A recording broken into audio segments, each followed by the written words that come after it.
I don't remember if this is. I don't remember if this is the one that they said is a really long chapter or which one, but all right. So here's my face.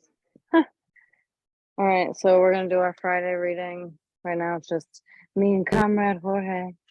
We're gonna do I'm gonna do the Statement of Unity. I don't think either of us were able to be there on the last reading on Monday, so to do much of a recap, but we usually get into some pretty decent discussions anyway. So I'll start with the Statement of Unity, and then do you want to start reading the chapter? Yeah, I'll start reading it if I could see it. Oh yeah, do you need it screen I don't share? have a book. I don't Okay, have I don't have the. All right, Shamako, do you have the ability to do that for him?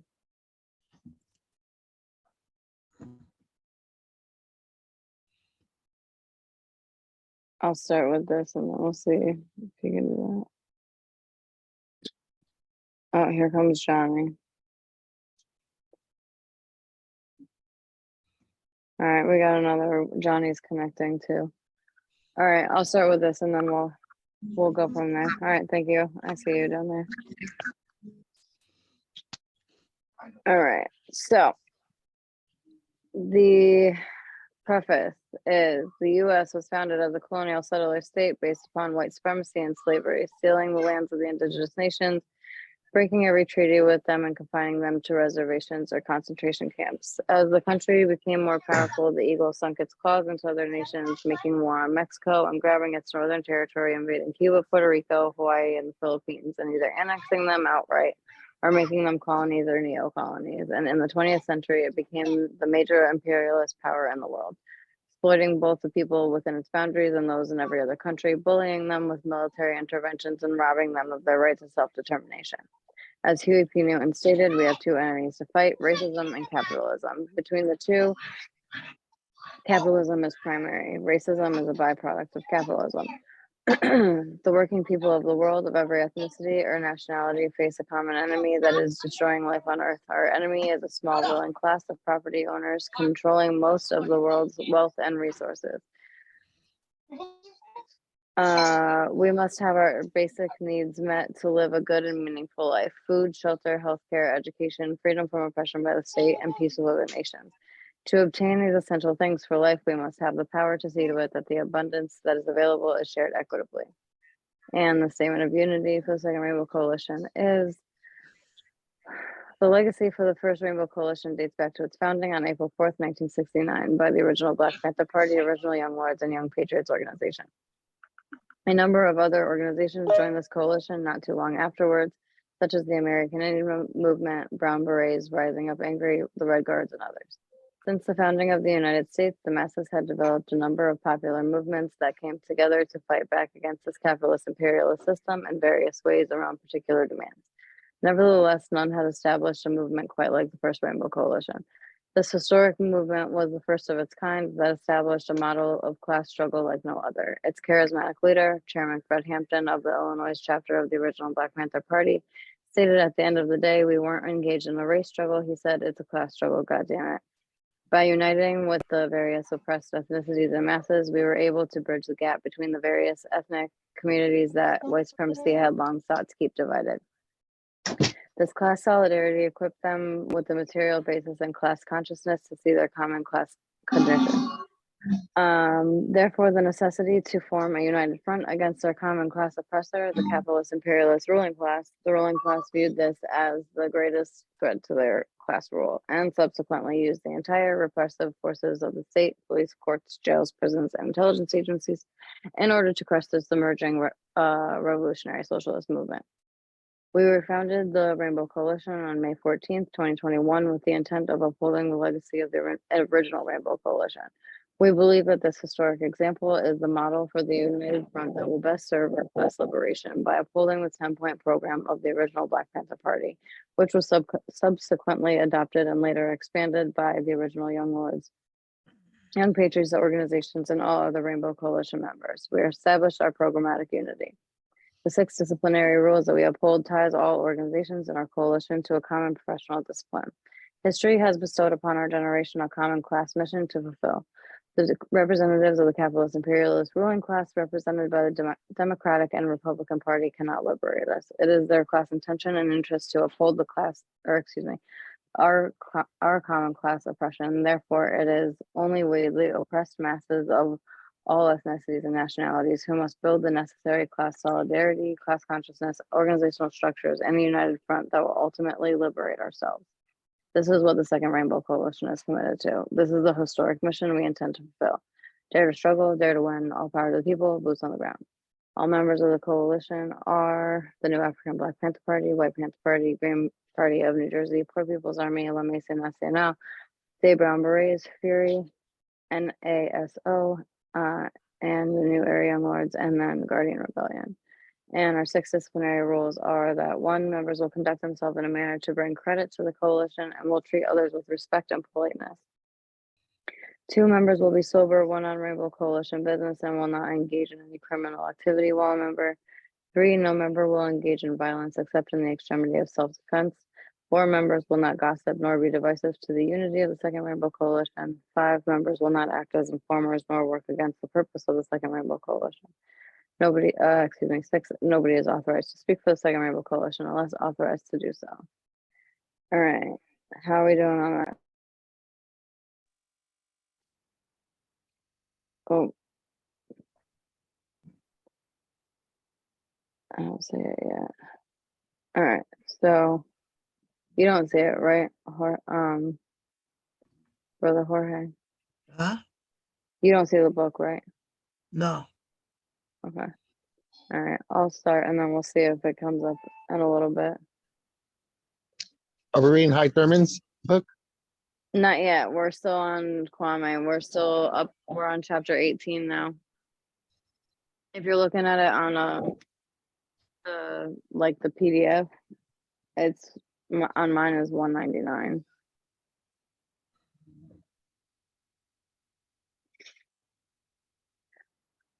All right. So this one is chapter 18. It's called Newcastle Correctional Facility. The entire ride to Newcastle Correctional Facility, I thought about what I would do if I ran into Brains. My anger towards him had less to do with the fact that he had given a statement against me in regards to the robbery case that Harry Brains and I had caught back in 1998 in Madison County. I was more incensed by the fact that I had forgiven him and had chalked up what he had done to me. That is if he would have gotten out and helped me get a lawyer to fight the bank robbery case I was still down on. We had written to each other when he was on level 3 side of Wabash Valley Correctional Facility, and I was on level 4 side. He had given me his word that when he got out, he would do everything he could to make up for betraying me. Well, he didn't do that. When he got out, he totally left me hanging, and I felt betrayed by him again. Harry, on the other hand, had reached out to me through mutual associates of ours at the beginning of my bit and had tried to make amends for being the primary state witness against me and Brains. By that time, Brains had refused to work with the state any longer and decided to take his case to trial. The state ended up throwing my case out after Brains' trial since I was facing a much more serious bank robbery case in Marion County.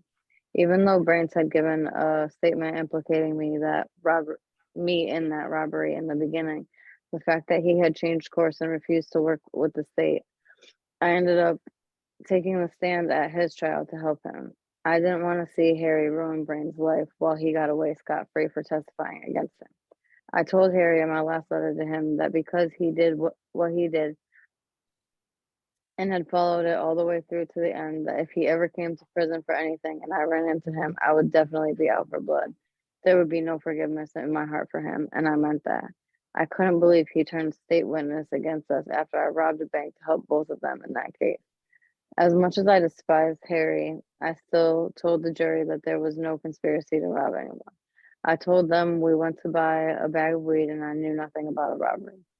Since I knew Harry had immunity to testify against Brains, I did tell them when Harry went to purchase that bag of weed, I didn't know what had transpired between him and AK. I just know that none of us discussed robbing anyone before or after we had bought that weed to smoke. My testimony was pretty much that. I wasn't aware that a robbery had taken place, so if one did happen, Brains and I didn't know anything about it, and their state witness, Harry Johnson, never told us that one had occurred. I wanted to create enough reasonable doubt in the jury's mind where they acquitted Brains while suspecting that the state's number one witness against us had possibly done the robbery. But I really didn't know. Therefore, I couldn't point a direct finger at him either.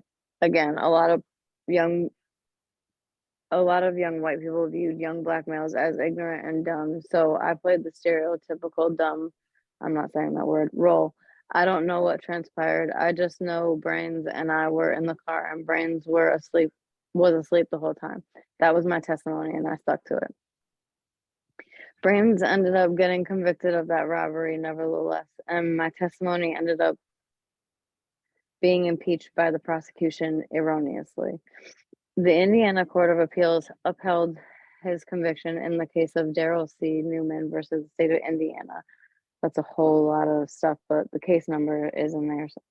So, despite them determining that my testimony had been improperly impeached, the appellate court said that because Harry Johnson had testified for the state and said that we had agreed to rob AK, his testimony alone was proof of Brain's guilt. Therefore, the 10 years the trial court gave Brains remain. He served half of his sentence and was released. I believe he was now at Newcastle Correctional Facility on a parole violation or something.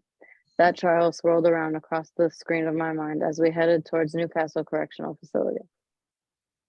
I felt dumb for going to trial to even help Brains. I put myself in a pickle for placing myself at the alleged scene, and he wouldn't even live up to his agreement to help me once he got out of prison. The more we neared the prison, the angrier I became. At this point in my bit, I was RGB to the fullest. I don't say that in some black nationalist or revolutionary nationalist sense of the term.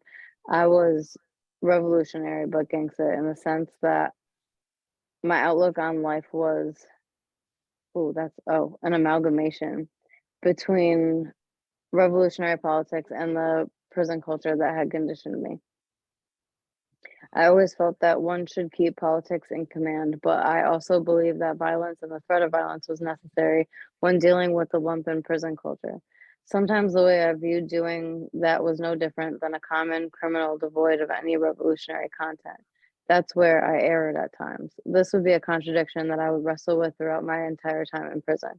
I think a lot of people who became a revolutionary in prison struggled with this contradiction. Lumpen culture socially conditions one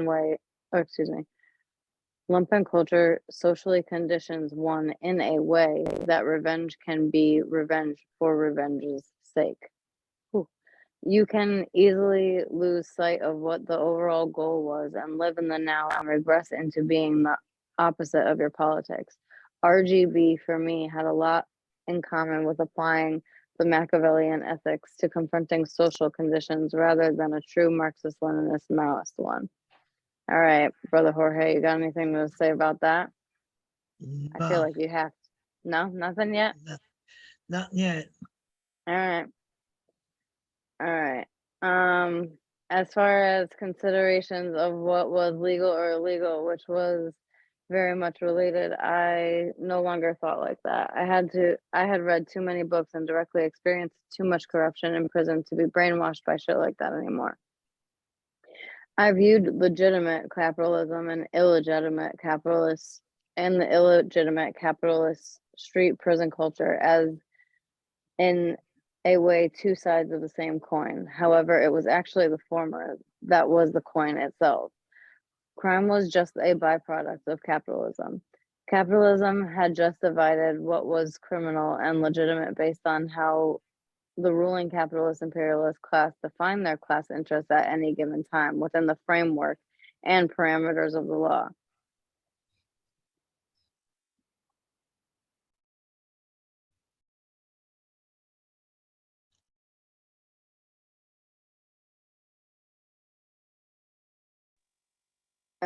Sorry. Where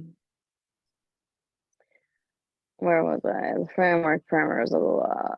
What was once legal became illegal at times, and what was illegal became legal based on politics that overlook the interests of the system. For instance, slavery was once legal due to capitalist North need for the cheap crops that the South produced to maintain a unified nation. Now it's considered illegal because chattel slavery had become an is that the right word? Am I saying that right? Oh, Impotent, yeah. impediment. Yeah, Impediment. impediment. That's the one. To the overall development of capitalism in America and had been defeated during the Civil War. Those who engage in it today can find themselves in front of a judge for human trafficking. On the other hand, liquor and marijuana was once illegal, but today it's legal, and corporate America is making billions of dollars from the sale of both every year. What made it so criminal when black and brown populations had done the same for decades and subsequently received decades in prison? Well, that's simple. They use those things to further political and social agendas to control black and brown communities and carry out particular policies against those oppressed communities. So they had to make those communities out to be inherently criminal and in need of police repression. But we all know there's nothing inherently criminal about liquor, beer, and marijuana, for instance, but it can be categorized as such if there's a political social agenda that can be actualized by its implementation. All right, Johnny, you want to take over for a minute?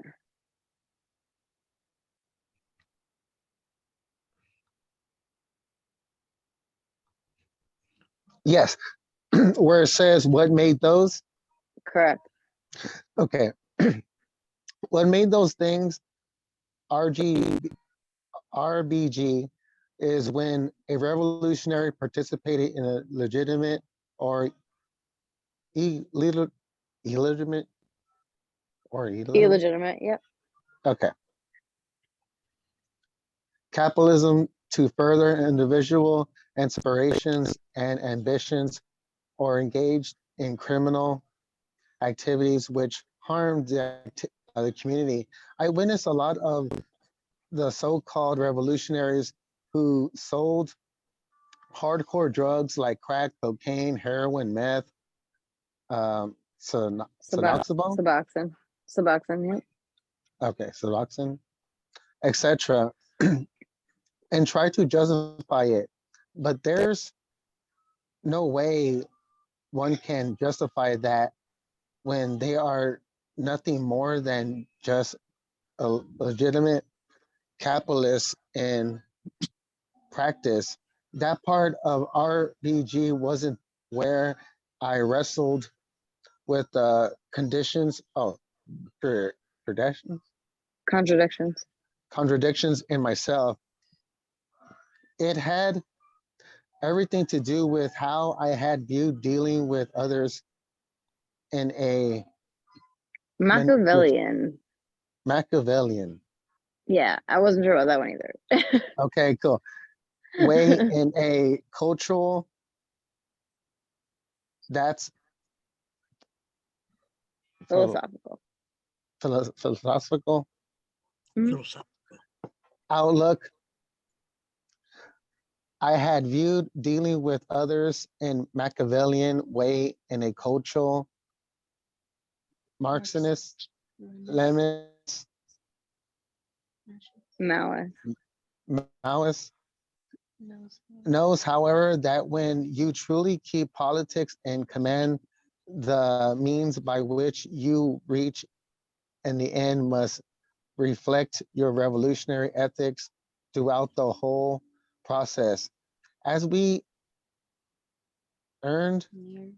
neared the prison, I definitely wanted to deal with the past grievances with brains head on, and I knew I certainly was going to. I would get a cell phone and which also find a way to sell tobacco or weed to accomplish that end.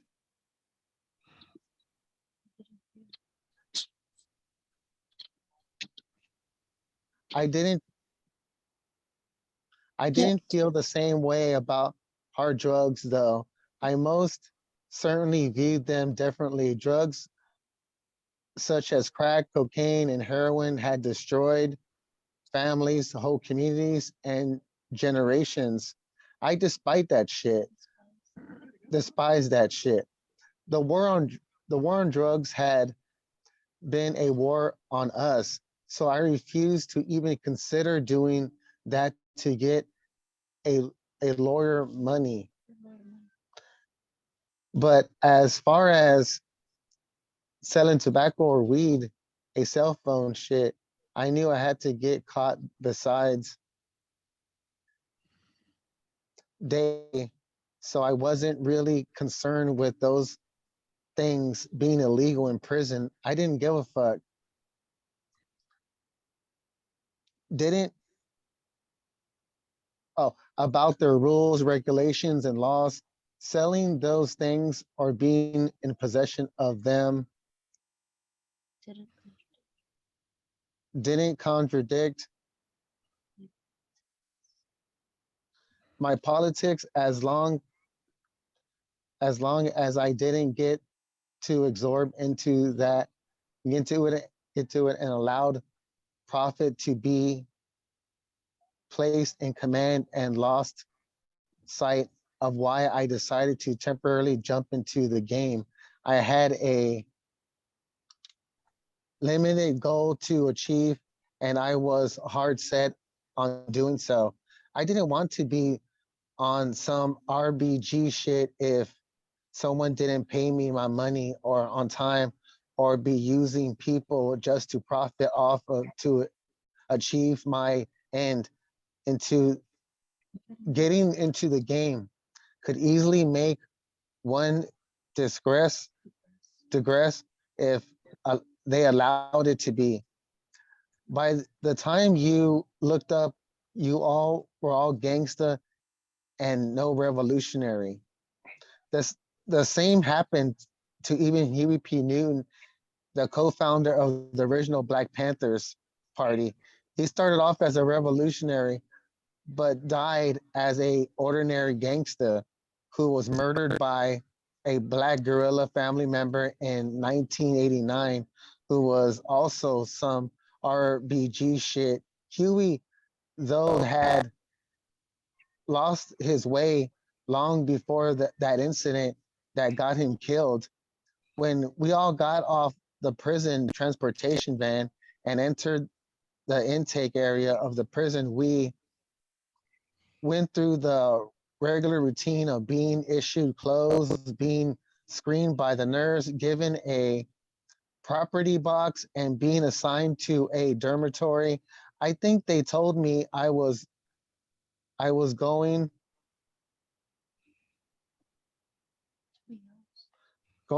to the dorm. I was going to be housed in B dorm too, if I'm mistaken. As soon as I walked in the dorm, guess who made eye contact with? Brains. He smiled when he saw me, but as soon disappeared when I didn't return his smile. I simply walked past him and told him we were going to talk when we came back from dinner. He already knew that I already wasn't wanting to talk.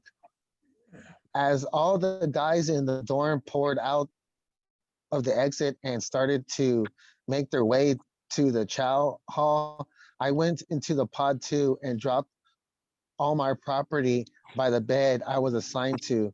The officer who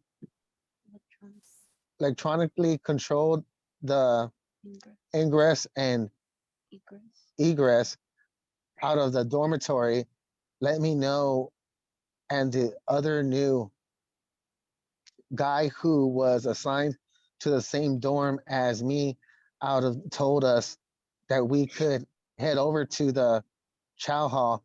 I didn't I haven't seen Brains in years, but finally running into him set off the the cascade of emotions that had been raging inside of me for years. I felt the adrenaline surging through my body, causing me to walk faster and more aggressively. I didn't know how this was going to play out exactly. I didn't know if I would find myself in another person's segregation and unit by the end of the night, or if I would get away with beating his ass.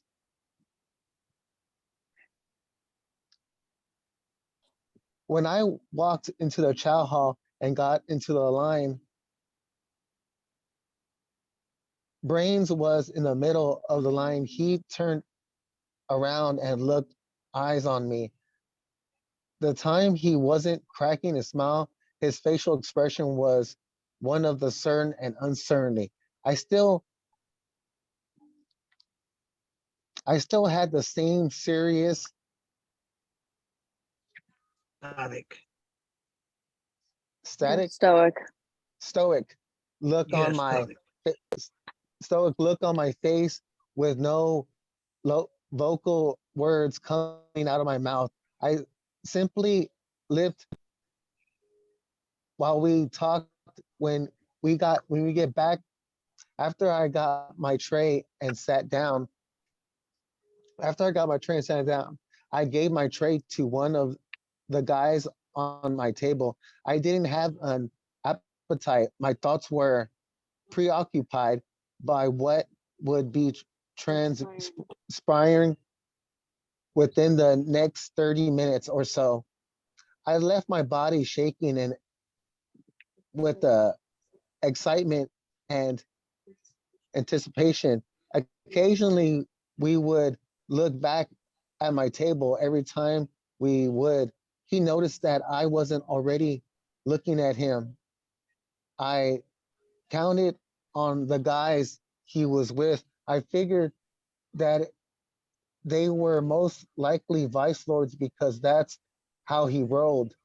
I didn't want any palms out of them. I had no intention of even letting them know what this was all about. I could tell that they knew something was up, though, by fact that a few of them would occasionally look back at my table as well. I figured if he didn't keep them at bay and handle the situation with me by himself, I would just have to put my grievance on the table with them and isolate him. I found that a lot of vice lords that had dealt with in line on the table with them and isolate him, I found that the vice, oh, I'm reading the same line. Oh my God.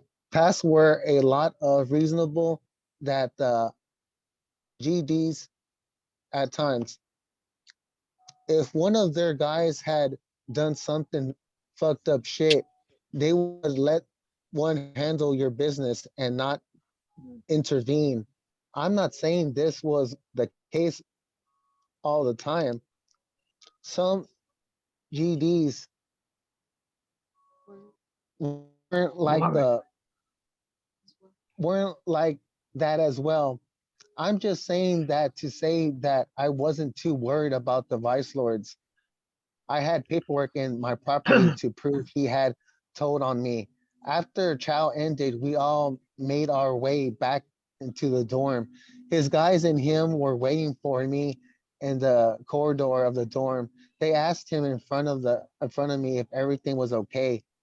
He assumed he assured them that it was, and all they all shook up and went into the separate pods.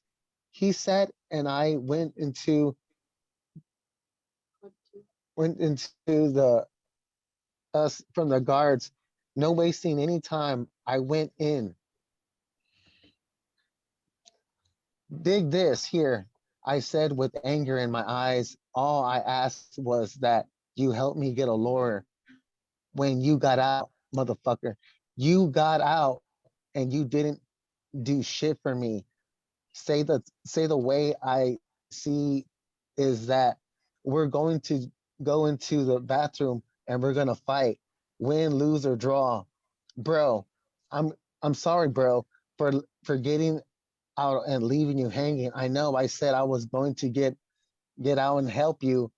I'm not trying to make any excuses, but when I got out, I was fucked up. I fucked up myself. Yeah. I'm not trying to hear any of that right now, motherfucker. You told on me and still forgave your ass.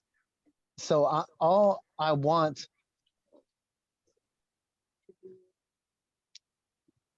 um,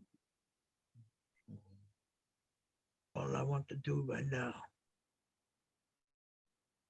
uh, So you want me to take it from here? no, I'll get it. I'll just read what I just have because the screen just took off.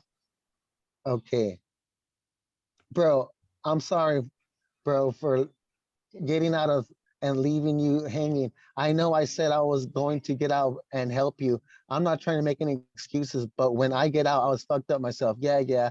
I'm not trying to hear any of that shit right now, motherfucker. You told me and I still forgave your ass. So all I want to do right now is get you into the bathroom and get this shit over with. Man, meal ticket. He said, referring to the name, he would use the talking to me. I'm not going to fight you, bro. Oh, nah, we're going to fight. We're going to either go to the bathroom or I'm going to beat your ass right here. Bro, I'm not going to fight you. I have too much respect for you. You definitely were there for me. If it makes you feel any better, you can beat me up. I'm not going to fight you back. For the next few minutes, I went back and forth like that. Every time I would cut him off for trying to change the subject, he would sit there refusing to go into the bathroom with me, asking me if there was any way he could make this up to me. I realized that no matter what he said, he wasn't trying to go to the bathroom to fight me. So I sat there debating if I should just beat the shit out of him right here in the open dorm area. Quite frankly, I didn't care if he didn't fight back or not. I just wanted to settle the score with him once and for all and be done with him. And I sat there thinking in silence. I just shaking my head. A few times he spoke up and pleaded with me and he would make it up to me. I didn't respond. I just sat there on his bunk thinking with my fist balled up. After about a minute in silence, I turned and looked at him and told him what he was going to do for me. Dig this, man. I said, looking at him straight into his eyes, while I'm here, I want to get me a cell phone. I also need to get a lawyer to be to do a sense modification or something for me. I'm here going to need you to find a way to get packages of weed and tobacco in for me. Okay? He said with a look of relief on his face. Okay, he said with a look of relief on his face. And I said, pausing for a few seconds before continuing, I want to go to the bathroom and get a free lick in. I'm trying to, I'm talking about straight in your face. If I knock your ass out, then so be it. I wasn't surprised that he agreed to my terms. I didn't know if this was years in prison that had made him grow soft or if he truly felt guilty of giving a statement against me and leaving me hanging. Okay, I guess the next person can go or Okay. I could get it. Either way, I felt like.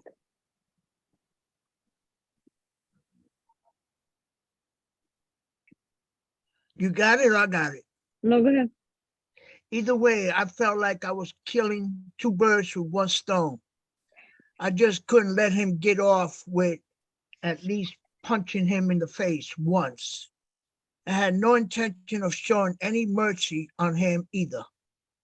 I had every intention of knocking his ass out with one punch. God, I didn't realize that our part was scheduled for wreck in the gym, but they told everyone to get ready for wreck.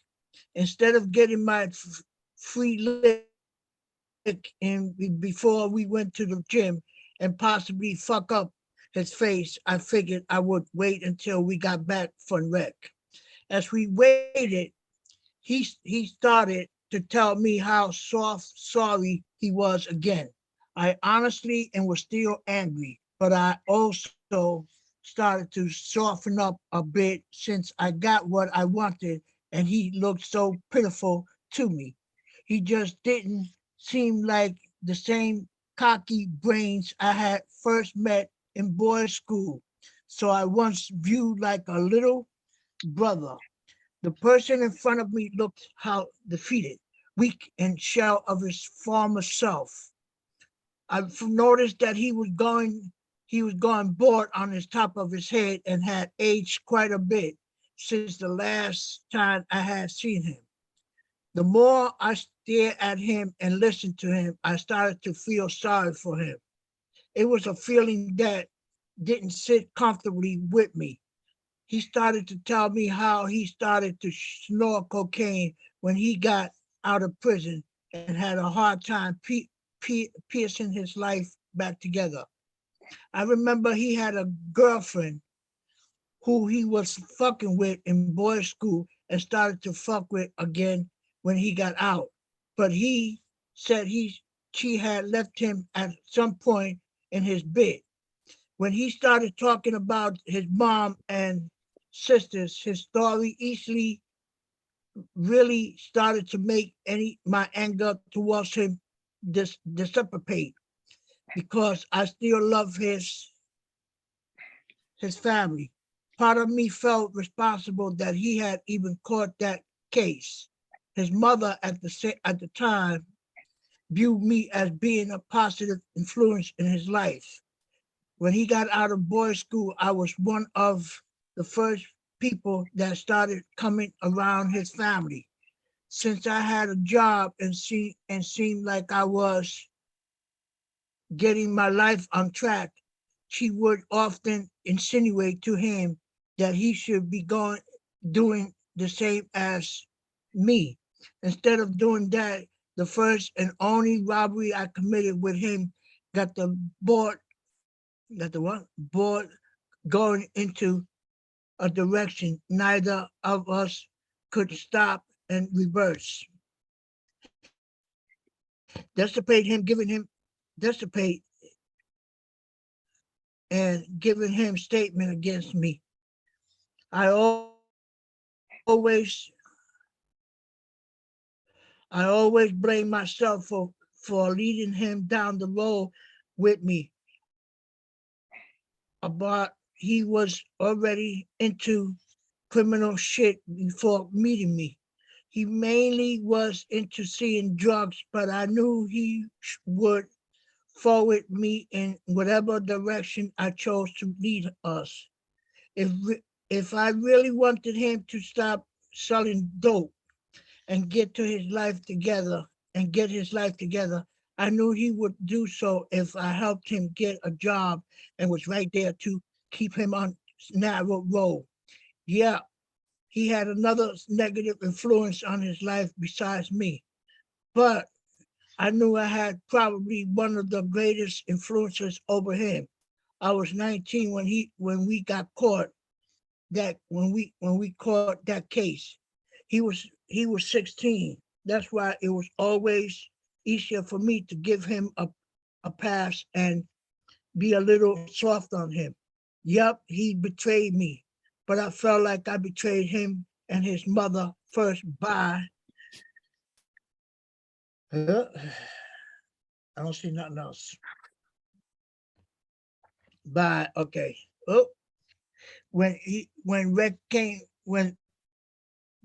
by putting him in the direction that I took. When when Rick when Rick time came, he and I walked over to the gym together. By the time I had softened up quite a bit, we walked around the basketball court for a little while as we reminisce.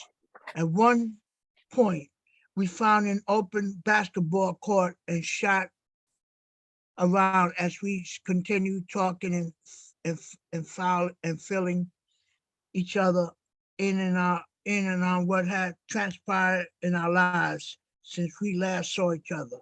I realized that his mother, like mine, was still in his corner, and holding him down.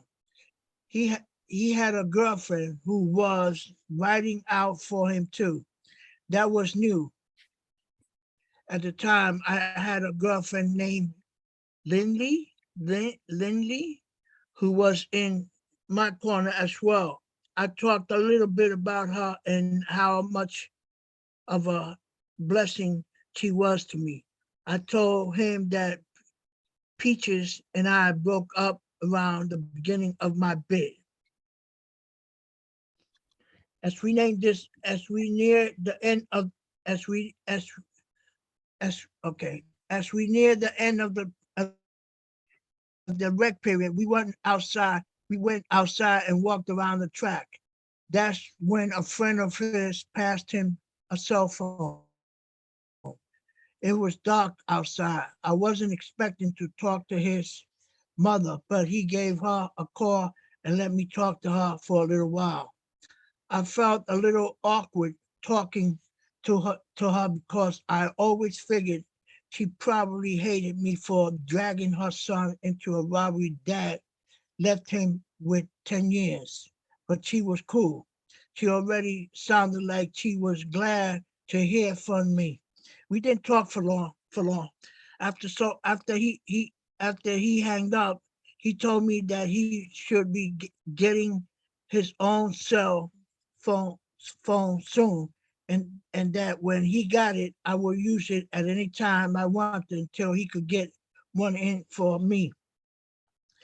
I noticed as we were walking around the track, a number of brothers started to group together and talking quietly to themselves. I saw a number of white guys approaching the racer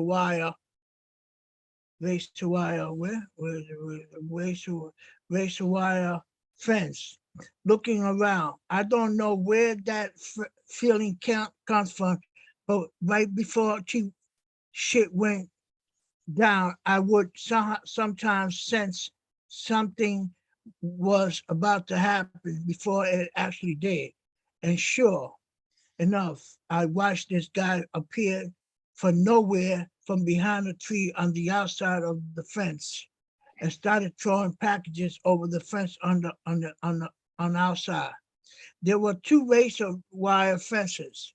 Most of the packages landed inside of the rec yard where we were. A few of them landed in between the other fence and the inner one. As soon as the package started to land on the rec yard, a number of white guys ran up to ran up to it too and retrieved them off the ground. I suspended that the packages were weed, tobacco, and drugs. I could tell that the brothers who were huddled up knew the packages were coming too because I just remember seeing them running up on the white dude, and taking taking theirs or packing or picking them up off the ground. For a while, I thought it was about to witness. I was about to witness a race riot, but the white dudes were outnumbered. They left with less than half of the packages that came over the fence. The brothers had taken most of their shit. I later learned that those packages belonged to the Aryan Brotherhood. They tried to send one of their brothers at one of the black dudes who they felt was responsible for them being ganged out of their shit. But he ended up beating up, beating two of them up, beating two of them up on two different occasions. And they left the whole situation alone and chalked up the losses. The prison ended up finding those packages. What is that? Finding that were finding out where am I at? Okay, fine. The prison ended up finding those packages that never made it over the second fence and tightened up security after that. I was on guard the next few weeks, thinking that a race riot was still imminent. When I got back, when I got back to the dorm, I was told by one of the guards that they had made a mistake. And I'm not sure how they had gotten us mixed up, but they said I was supposed to be assigned to E-dorm Part 2, and that someone else who had arrived that day with me was supposed to be in my bunk. I had planned on going back to the dorm and getting my free lick to Brain's face still, but that was going to have to wait for another day. I packed up all my stuff and put it on the moving cart. Before I left, I told Barnes if he played me, I wouldn't hesitate to break security and then break our agreement with my foot in his ass. That don't worry, mate. Ticket. I got your shit, he said.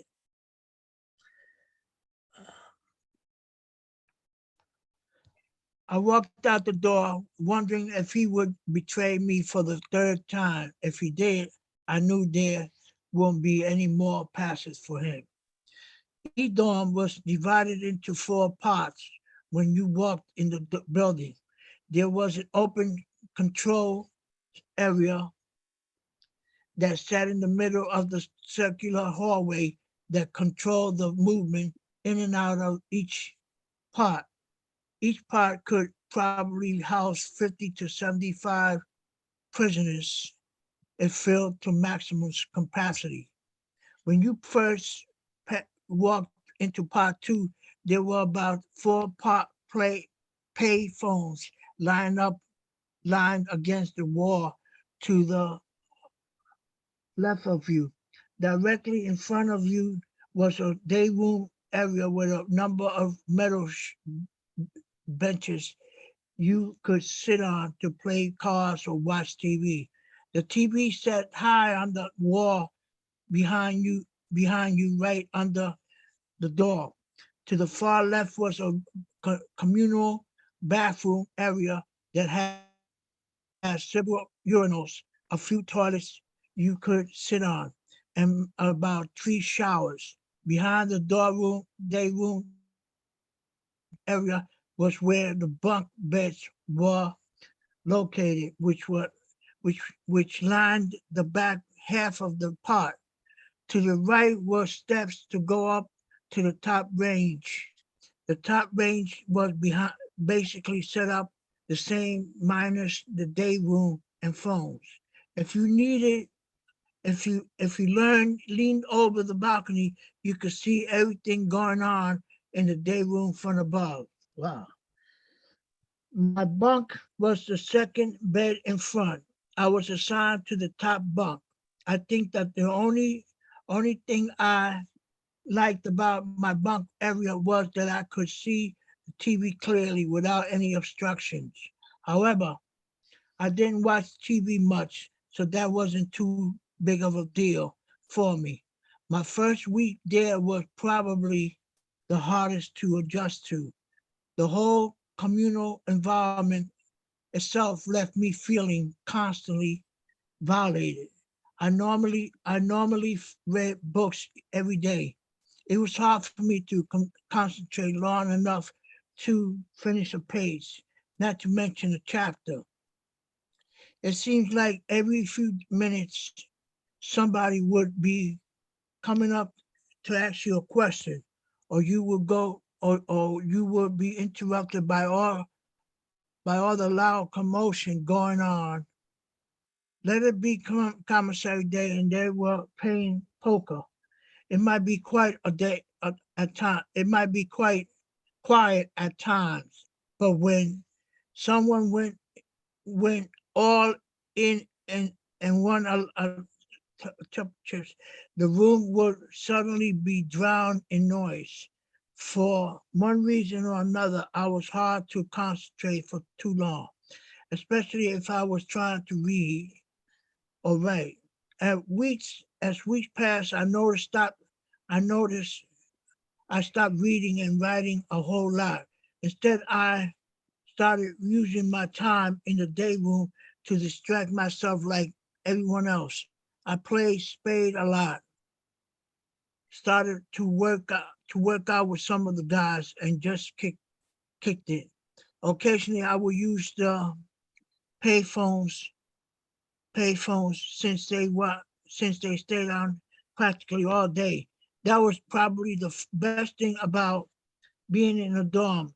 You would usually find a phone and better reach your phone people throughout the day. As far as the phone, I figured I would be needing to use that for too much longer, though I was just trying to figure out where I would hide my cell phone when I get it and how I would use it so it won't get taken by the guards. Somebody else take over. Let me finish this. Let me finish this little here. My first week there, I ran into a lot of guys I knew from the streets. A number of them were guys I had went to school with, or they even looked up to me back in those days. The days I knew went from my days playing basketball around the city, either or in a little league or at a different center that we played played played organized basketball at. If you were around my age and you were a hooper, a hooper, not, 9 times out of 10, I knew you. I knew you. We played against each other, or we had even played on the same team. All right, I got you. All right. I just got a few Um, things to say about that. That okay. first of all, crime is defined depending on who's in control. That's how crime is defined. So we know that the bourgeois, the capitalist class is in control. So we know how they define the laws, which defines crime. So Yes. Sister Veronica has a really good way of wording that, but I'm not gonna quote it properly. But we'll have to check in with her on that and try to quote it again. yeah, uh, my perception is that the crimes that our people commit in a community. First of all, the community is set up in such a way because we know that our communities is colonies, as you used to call them. The Black Panther Party used to call them colonies. So that's what they are. And within those colonies, people, everything is set up in such a way, that when people react to certain situations, you know, they define it as crime. So it's just like being in jail. I mean, you're in jail, you're gonna rebel against the conditions, and say in the same way in the streets. You rebelled against your conditions in a community, and so you go you commit what they call a crime, and you go to jail. So that's my perspective on that. Now, the jails out there, I find much liberal. I must say, I hate to use that term, but much liberal than ours in New York. Ours in New York, we don't have cell phones. We don't have cell phones. We don't sit around and watch TV. We don't have those situations. Once we go to work. When we come from work, we lock in. We come out of the cell. We go to chow. We eat. We come back. If you ain't got nothing to do, you're going back in your cell, and that's what it is. It's like you spend like a good 22, 23 hours a day. If you don't work, you spend 22, 23 hours a day in your cell. You don't have no access to no phones. That's That's contraband in New York State. If you get caught with a cell phone, you go on interrogation automatically. So Oh I yeah, find, no, it doesn't. I don't think the cell phones were allowed. They were trying to sneak the cell phones, but the other one, the rec phone, I think was available. yeah, well, we don't have that. We don't even have that either. I wish you did. I mean, you could pick up, man, and call moms and call dad or call somebody. But we don't have those access, man. And yeah, my cousin, man, he was in the federal penitentiary for about 5 years, and he used to talk to me from time to time. But his phone was on a QT, man. It was download, man. So, you know. So, and I mean that other stuff that guy, that that that brother, man, that he's supposed to have went out, man, and commit. This is my perspective. If I'm dealing with people, that are not that are juggling, man, either with drugs, etc., and they're juggling, I don't expect nothing from them when they hit the streets. Really, I don't expect nothing from them. Now, if somebody's a revolutionary, and tells me, man, listen, don't worry about it, man. I'm gonna do this. I'm gonna do that. I'm gonna do this. I'm gonna do that. I expect that from them. Because when I came home, I did a lot of stuff for brothers, man, that were in the penitentiary. I'm not gonna go into that right now, but I did a lot for them. As a matter of fact, I contributed to developing what became known as the Midnight Special, which was a newspaper. So, but depending on what class of people you're dealing with, man, and I can understand Kwame when, he was dealing with that at that time, man. But I don't know, my perception is different. Right.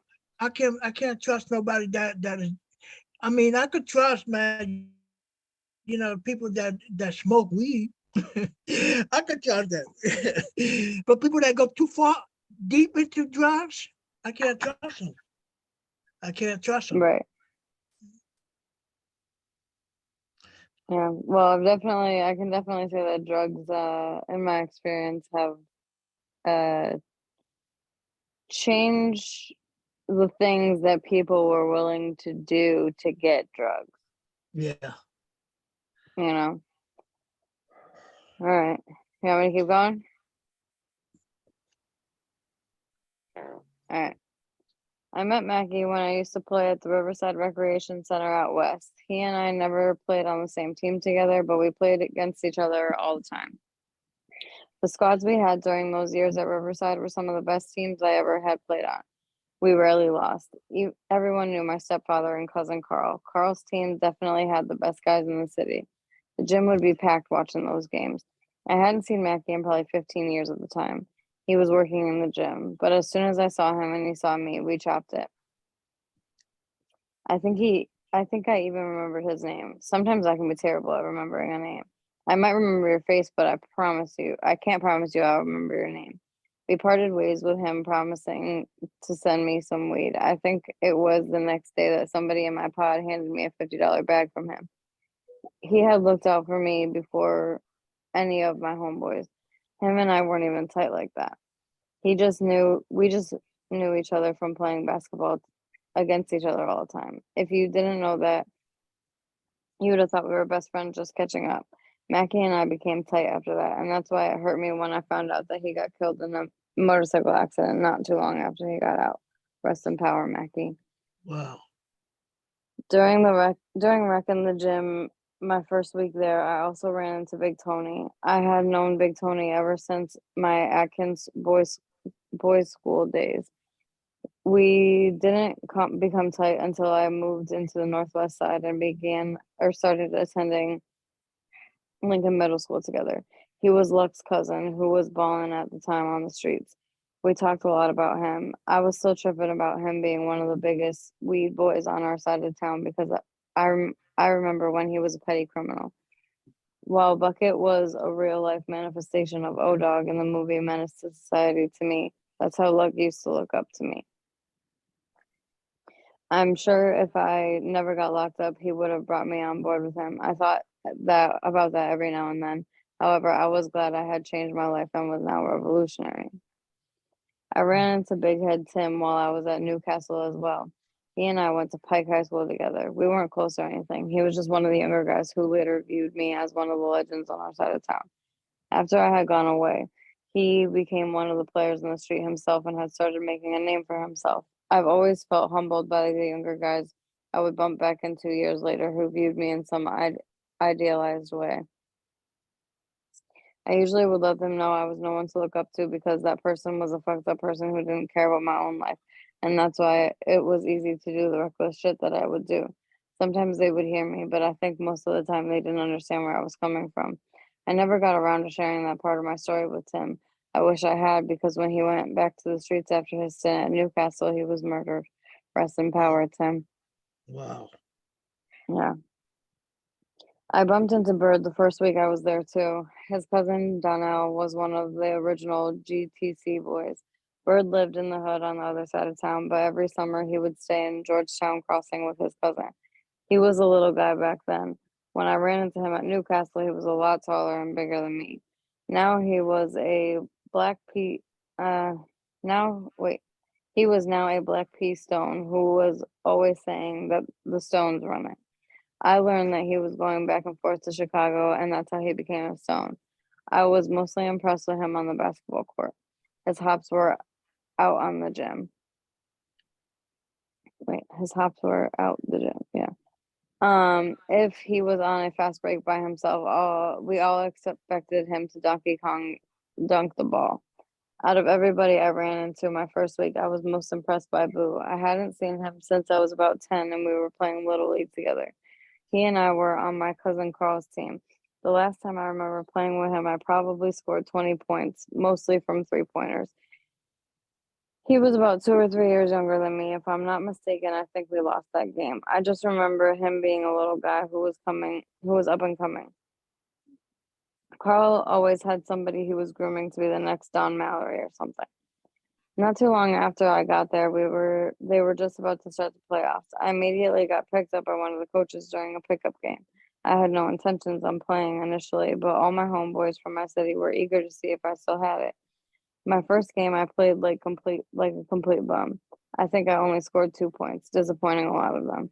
The first game I watched Boo play in, he scored about 30 points. Watching him make the crowd go nuts had me practicing my game whenever we went to the gym for rec. About a week after our second game came around, I might not have scored 30 points, but ended up scoring 15 points, had several assists and a few steals.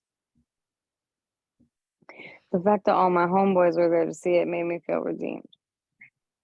The last game we played, I think we were in the semifinals. In the first half, we were up by a lot. The second half, they came all the way back and took the lead.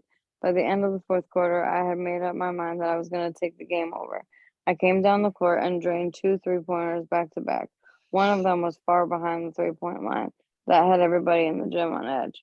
There was so much noise that you could have thought this was a high school basketball championship or something. I remember a coach calling a timeout and trying to run a play for me. I think the guy who tried to pass the ball threw it out of my. I think the guy who tried to pass the ball and threw it out of my reach, and the other team retrieved the ball. By then, it was over. We lost the last game by a few points. Nonetheless, I felt redeemed. I wanted to win the whole thing just like everyone else, but I wanted more to show the homeboys that I still had game. I was a little rusty, but I could still play if I wanted to. All right. The visits from my family and girlfriend at the ooh crap, I pressed the wrong button. Oh, there we go. All right. The visits from my family and girlfriend at the time were even more frequent since Newcastle was less than an hour from Indianapolis. My father stayed only 30 minutes from the prison, so he would come often with my bonus mom, Mimi, and my new little sister, Andrea. Mimi was an important addition to the Miller side of our family. She and my dad got married in 2001. I remember the first time he had brought her to see me at Wabash. I noticed how young she looked. She couldn't have been 10 years older than me, making my dad close to 20 years older than she. I couldn't do anything but smile. I knew that he liked younger women. For a woman who was close to 30 or had recently crossed the 30-year mark, I noticed how mature and down to earth she was. Ever since my first visit with her, I knew she would get and maintain my full approval of her. Although she wasn't much older than me, I grew to accept her as my bonus mom and came to view her as such. She would often write to me and keep me updated on everything with my dad and my grandmother. I always enjoyed getting letters from her because she was very motherly in encouragement and advice. I noticed very early that she was a thinker and strategized a lot like myself. I was actually happy when my dad married her. I felt that she was probably one of the best choices he had ever made.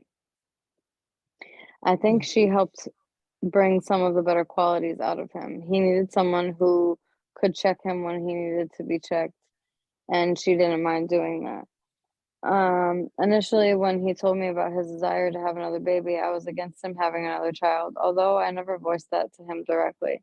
Since he was transitioning into the latter half of his life, I didn't know how long he would be around to see another child to adulthood and be there for them. I knew he wanted to have a chance to give them what he felt he was unable to give to us due to the divorce between he and my mom, but I had forgiven him for any inadequacies he may have showed. Coming across other guys in prison whose dad was totally absent and had never done shit for them made me reevaluate my entire life. I realized that both of my parents had been better than most. Any grievance I may have had in the past against them, I had totally forgiven in my heart.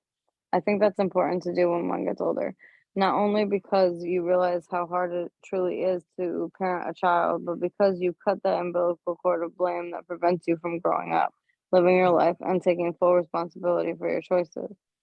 I've noticed that people who have never reached that crossroads in their life stopped growing and became trapped in the past.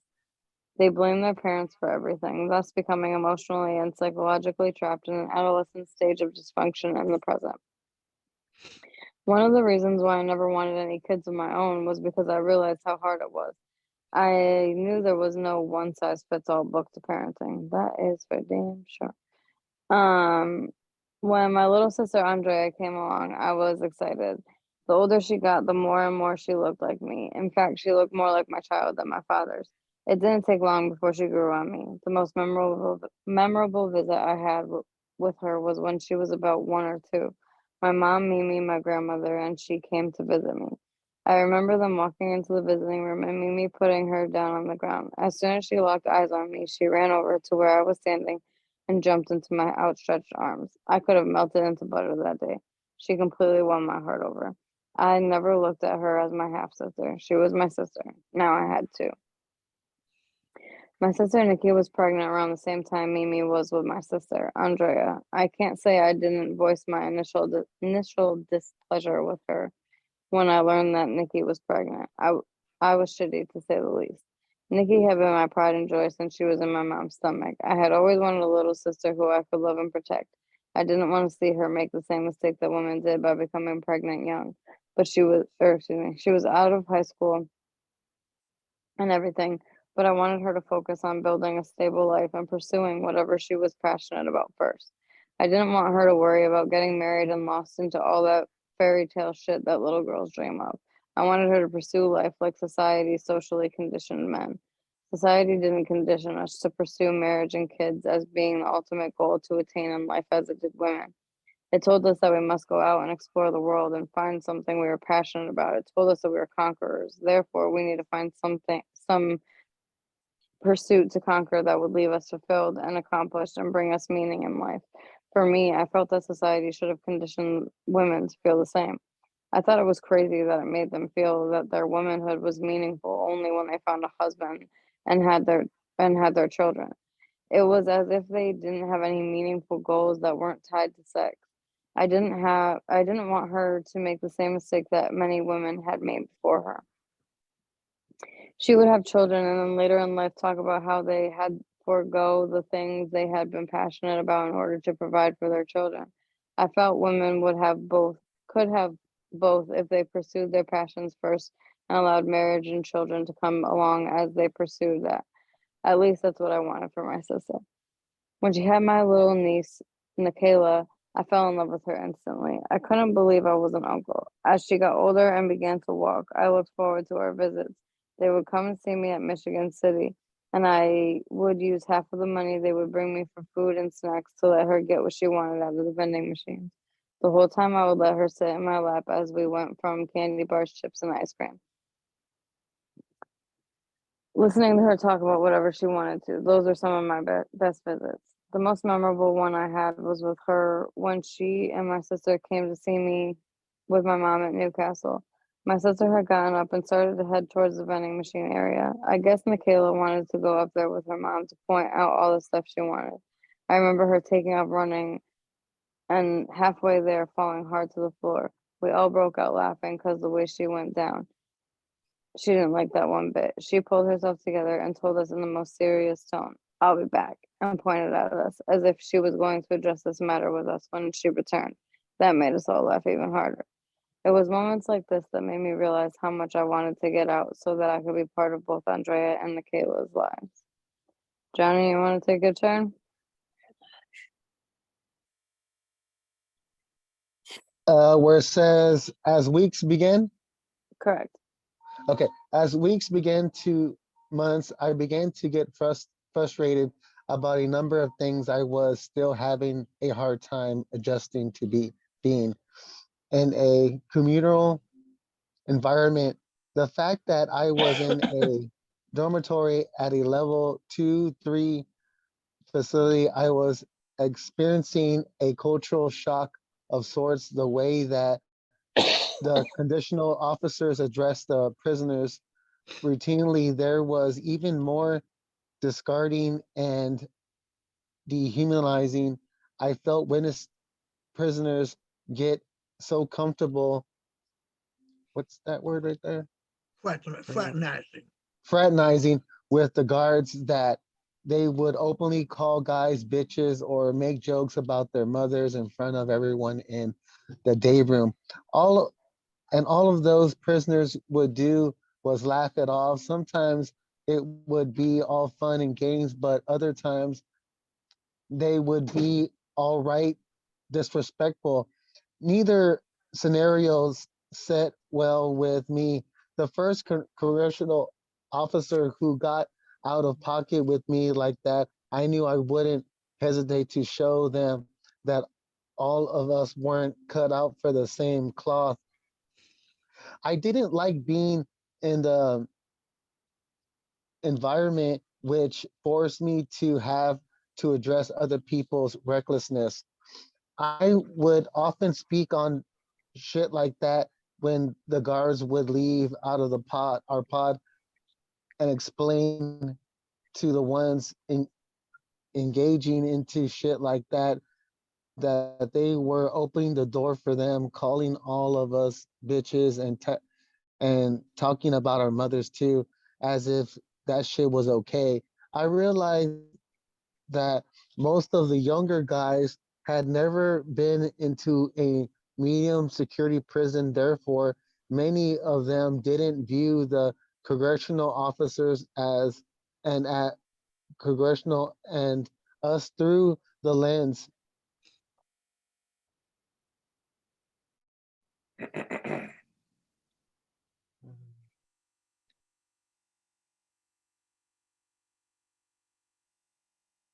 Okay, of us versus them. I'm not saying that stuff like that didn't occur at maximum security prisons too, that the guards would know who the convicts were and who were the inmates were.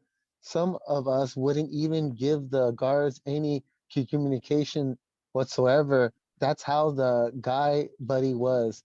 I would speak when spoken to, but I didn't try to go out of my way to converse with them. There was a lot of that type of stuff going on in Newcastle, though. It would make me sick to my stomach, especially when spoken to, but I didn't try to get out of my way to converse with them. There was a lot of type of stuff going on in Newcastle, though.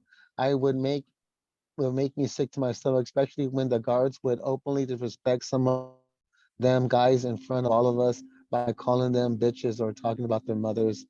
It was hard to me contain my frustration at times. I just realized early on that the lower level prisoners were very different from the medium security ones. Being called a bitch or talking about someone's mother by another prisoner was guards to fight being disrespectful by guards in that way, and same way was grounds to be stabbed up for me. At times went on, I started to feel suffocated by everything. I would try to hang in there. I can't see okay. Because I knew being there made it easier on my family coming to see me. Plus, I had enrolled into college and wanted to require my bachelor's degree before getting out, but I just couldn't breathe. I felt like I was back in the boarding school rather than being in prison. They would be quick to write you up for anything for anything or and everything instead of giving you a write up that would go on your prison disciplinary record. A lot of times they would give you 20 hours of work duties. If you didn't do your 20 hours, they would throw out your write up, but I didn't give a fuck about that though. I still had over 10 years in prison left.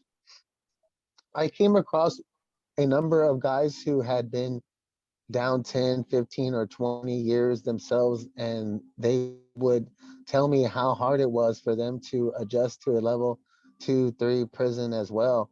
As ironic as it may seem, I preferred an individual cell over a dormitory. When I first came down, I couldn't stand being a cell nearly 20 hours a day. But after doing 20 years in a cell by myself, I earned to have my own space again. I didn't want to be back in a supermax and locked in a cell 23 hours a day. I just wanted the type of freedom that I had in a general population in Michigan City. I could deal with that. I couldn't deal with having no individual solitude anymore.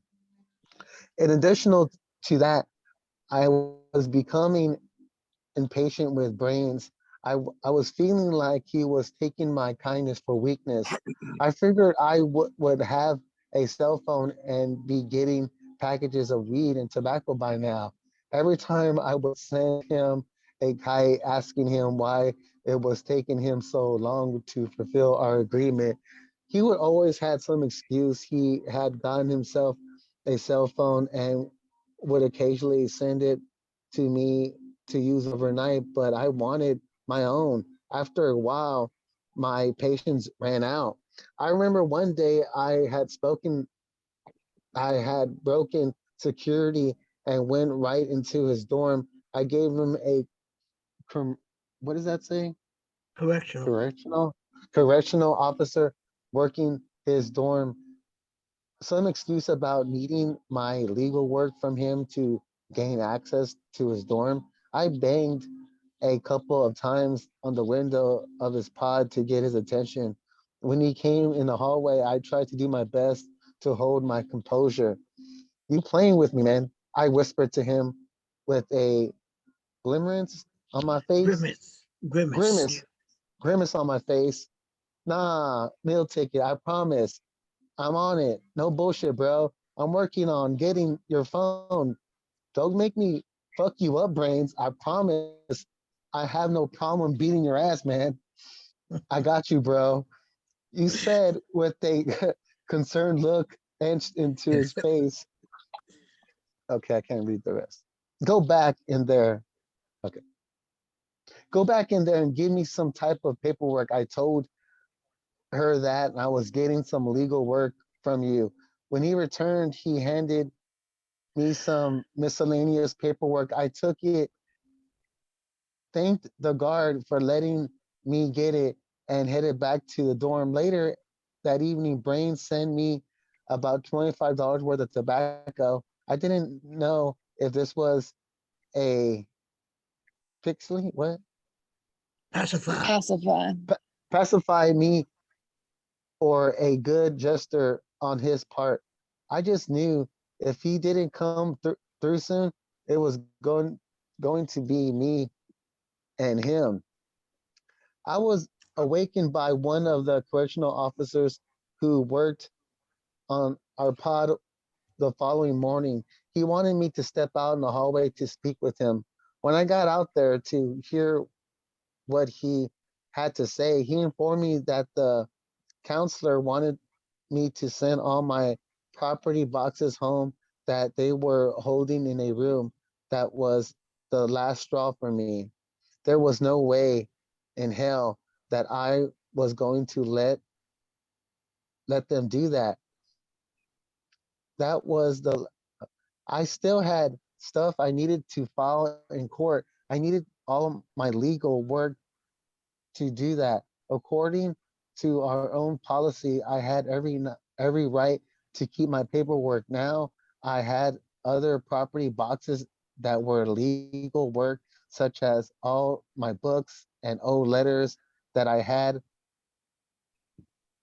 what accounted for Accumulated. accumulated by, but they weren't making any decision Distinction. Yep. distinction between any of that. They wanted me to send everything home, but I couldn't fit into one property box. I wasn't trying to hear none of that. I insisted on speaking to the counselor. 5 minutes later, I was sitting in a chair in his office. I jumped right into this to the situation instead of even discussing the property boxes. I told him that they needed to move me from that prison that caught him off guard. I told him I was having a hard time adjusting and felt it was in the best interest of me and the facility that I was transferred back to Michigan City. I Hello? assured them that There we I go. didn't want to cause somebody's on this. I actually was off today. Shamako, you're muted. You're not muted. Okay. The best interest of me was that I be transferred back to Michigan City. I assured him that I didn't want to cause any problems, but it was no longer Tenable. tenable. Yeah. Okay, tenable with me staying there. He tried to act like he was trying to be understanding and told me he would get me a job. I wanted to make it easier for me, but I didn't give a fuck about getting a job. I wanted to stay there now that they were telling me that I would have to send my property home regardless if it was legal property or not. I realized that they weren't understanding me. He and I went back and forth over me leaving and him trying to convince me that he would do whatever he needed to do to make the transaction easier. I told him that I heard that they had recently moved another guy back to Michigan City who had acted out violently to be sent back. I explained to him that I didn't want to cause any problems, but I couldn't stay there any longer. I asked him if he could move me back to as a disciplinary transfer once he realized that I wasn't going to budge from the line I had drawn in the sand. He got on the computer and started looking up my disciplinary history. I figured that I would definitely give him the leverage he needed to get me sent back to Michigan City. To my surprise, he looked up with a smile on his face and told me, according to our conduct history, you haven't had a write up in years. You actually the type of individual that's best suited for a felicity like this. I couldn't believe my ears. It was true that I haven't caught any major write ups in a number of years, but I was far from the role model prisoner he was suggesting that I was.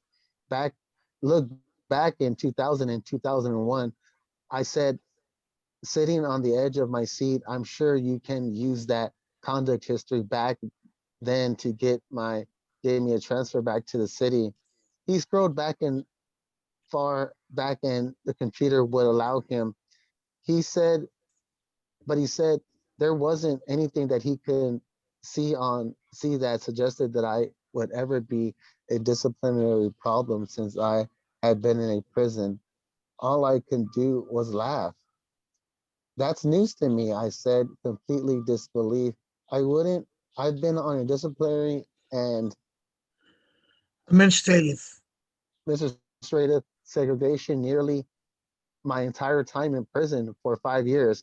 Y'all have been, y'all have made me out to be a security threat now. You're telling me that the computer says I'm a role model prisoner? That's crazy. Real shit. Yeah, I couldn't find anything I can use to get you moved on a disciplinary transfer. I didn't want to have to do what I did next. I figured it was it was now or never. I couldn't stay at the facility any longer. Not only was it going to allow my property to be sent home with my illegal work, I thought I stayed there, I wouldn't be setting myself up for failure. So I told the counselor I had caught two outside cases and assaulting guards, and I could prove that. I told him that he could use that to get me moved out to Michigan City. He allowed me to retrieve that paperwork from my property. After he read over the paperwork, he said, "You would see about getting moved out to the facility." I thanked him and assured him that I wasn't trying to cause any problems. I told him I just wanted to be at a facility that was more suited for me to do my time, get my bachelor's degree, and return back to society one day. I didn't want to do any more segregation time that would be in a situation that could lead me back there. He told me that he understood and would do the best he could to get me transferred to do either general population or Michigan City on Tenet, Pendato. Penato Correctional Facility. A few hours passed when I was told by one of the correctional officers in our dorm that I needed to go to the, what is that word again? Administrative. Administrative. Administrative building. When I arrived, I was directed to the captain's office from here on. I would rather do the individual as Captain Uncle Tom. Behind a desk sat a black dude who looked to be in his mid to late 50s. He asked me to take a seat and explain the situation to him. I basically Reiterated. related everything I had to the counselor. Everything so often I would relate the fact that I wasn't trying to cause any problems. He assured me that he understood after I finished with everything I had said. He said he would certainly have me transferred. Said he would probably couldn't get me moved back to Michigan City because the security level had dropped, and he should be able to have me transferred to Miami Correctional Facility. I thought long and hard about that. Does that say Miami? Yeah. Oh, Yeah. okay. Miami Correctional Facility was a level 3 version of Washaba Valley. Yeah, they had 2 men cells there, but I heard a lot of fucked up stories about Miami. I really didn't want to be sent there either. But at this point, I didn't feel like I had a choice, so I accepted it. Just when I just when I thanked him for understanding and was about to turn and walk out, he said that until I was transferred, he was going to have to place me in a Administrative. segregation status. I told him that I didn't mind staying in a general population at Newcastle until they moved me. He told me that he couldn't do that to do the past conduct history, my past conduct history, just a few hours before they made it seem like I didn't have a past conduct history. Y'all, besides a few petty write-ups, part of that seemed that I was about to be played. So if I accepted this, I was, I said, looking at him for a CERN in my eyes, and I'm definitely going to be transferred to Miami Correctional Facility to be, oh, to be in a general population, right? Yeah. Yeah. Oh, I'm not going to be sent to any administrative. I think I'm saying it right. Administrative. That's okay, brother. Go Administrative. ahead. Don't worry about it. Thank you. Administrative segregation unit somewhere, right? Because I didn't do anything to be placed back there, SHU, or transferred somewhere and placed on administrative um, Segregation. segregation. No, he said, looking me straight in my eyes, we're glad that you brought this to us so you can be properly placed. You will not be going to the SHU or placed on Shoot. the administrative segregation status. I can There assure you go. you, but I'm going to need you to accept being placed on administrative Mhm. There you go. segregation You got status it. here until you're transferred. I searched his eyes for any deception. He was very hard to read. All I could do was trust his word, realizing that there was no turning back. I accepted his terms. He told me to return to my dorm and packed up my property so they could place me in a segregation cell right before I was about to leave his office. I turned back around and asked him how long would it be before I was transferred. He said didn't know, it could be within a few days or even a week, since he had suggested that I might still be there over the weekend. I asked him if he could allow me to continue receiving contact visits at least. He said he had no problem doing that. At this point, I started feeling more at ease and figured I could trust Captain Uncle Tom's word. Hmm. I hurriedly made my way back to the dorm, got packed up, and said my goodbyes since I was going to be leaving the facility, and told one of Brain's guys to let him know that he didn't owe me shit. I figured I would close that chapter in my life entirely and stop chasing old beefs. I had a chance to settle my score with him, and I chose to give him a pass again. I didn't want to have to confront him about leaving me hanging down that road, so I decided to chalk up my grievances with him and moved on. I sure if I wouldn't given time on that case, it would have gone differently. But I didn't. The time I got for robbing a bank for him and Harry taught me a big lesson. I will never sacrifice my freedom again for anyone. If they Hmm. weren't given to go the distance for me, if it wasn't for my future wife or the revolution, I wasn't going to even consider giving my loyalty away like that again. You want to go for it, Brother Jorge? Yeah. It's after the Uh, little star thing. my first visit on administrative segregation was behind the grass. I tried to reason with the guards who took me to the non-contact visiting area, but they said they didn't receive any paperwork from Captain Uncle Tom that said I was to receive contact visits while I was on administrative segregation. The following Monday, I wrote to him and told him what had happened. He wrote me back and told me that he had straightened it out and wouldn't have that problem again. I was trying to trust the progress, but I can't say I entirely believe they were going to do right by me.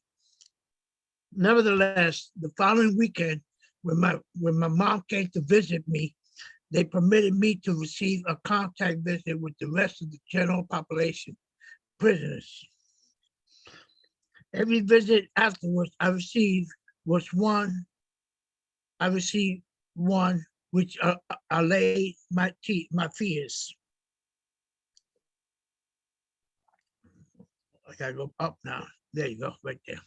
As days turned into weeks, I grew more and more angsty. I was ready to get to Miami Correctional Facility so I could hurry up and enroll into college there. I figured it didn't get a sentence modification from the courts.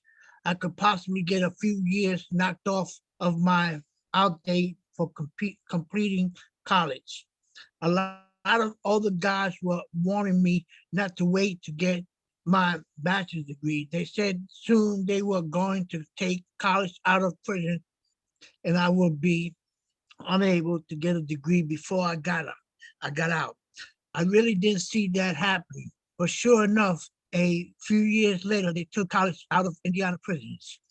Governor Mitch Daniels made it seem like the state was going to invest in vocational trades instead, since it would provide us better career opportunities upon our release. We all knew he was full of shit, though. Most of the time I was in administrative segregation, I stayed to myself. The unit they had placed me on wasn't a true administrative segregation one. Most of the guys who were in the unit with me were protective custody status. They had either checked themselves in or gotten beaten up and placed on PC. They couldn't have placed me on the disciplinary segregation wing because I still receive commissary every week. So they had no choice but to put me on the unit with them.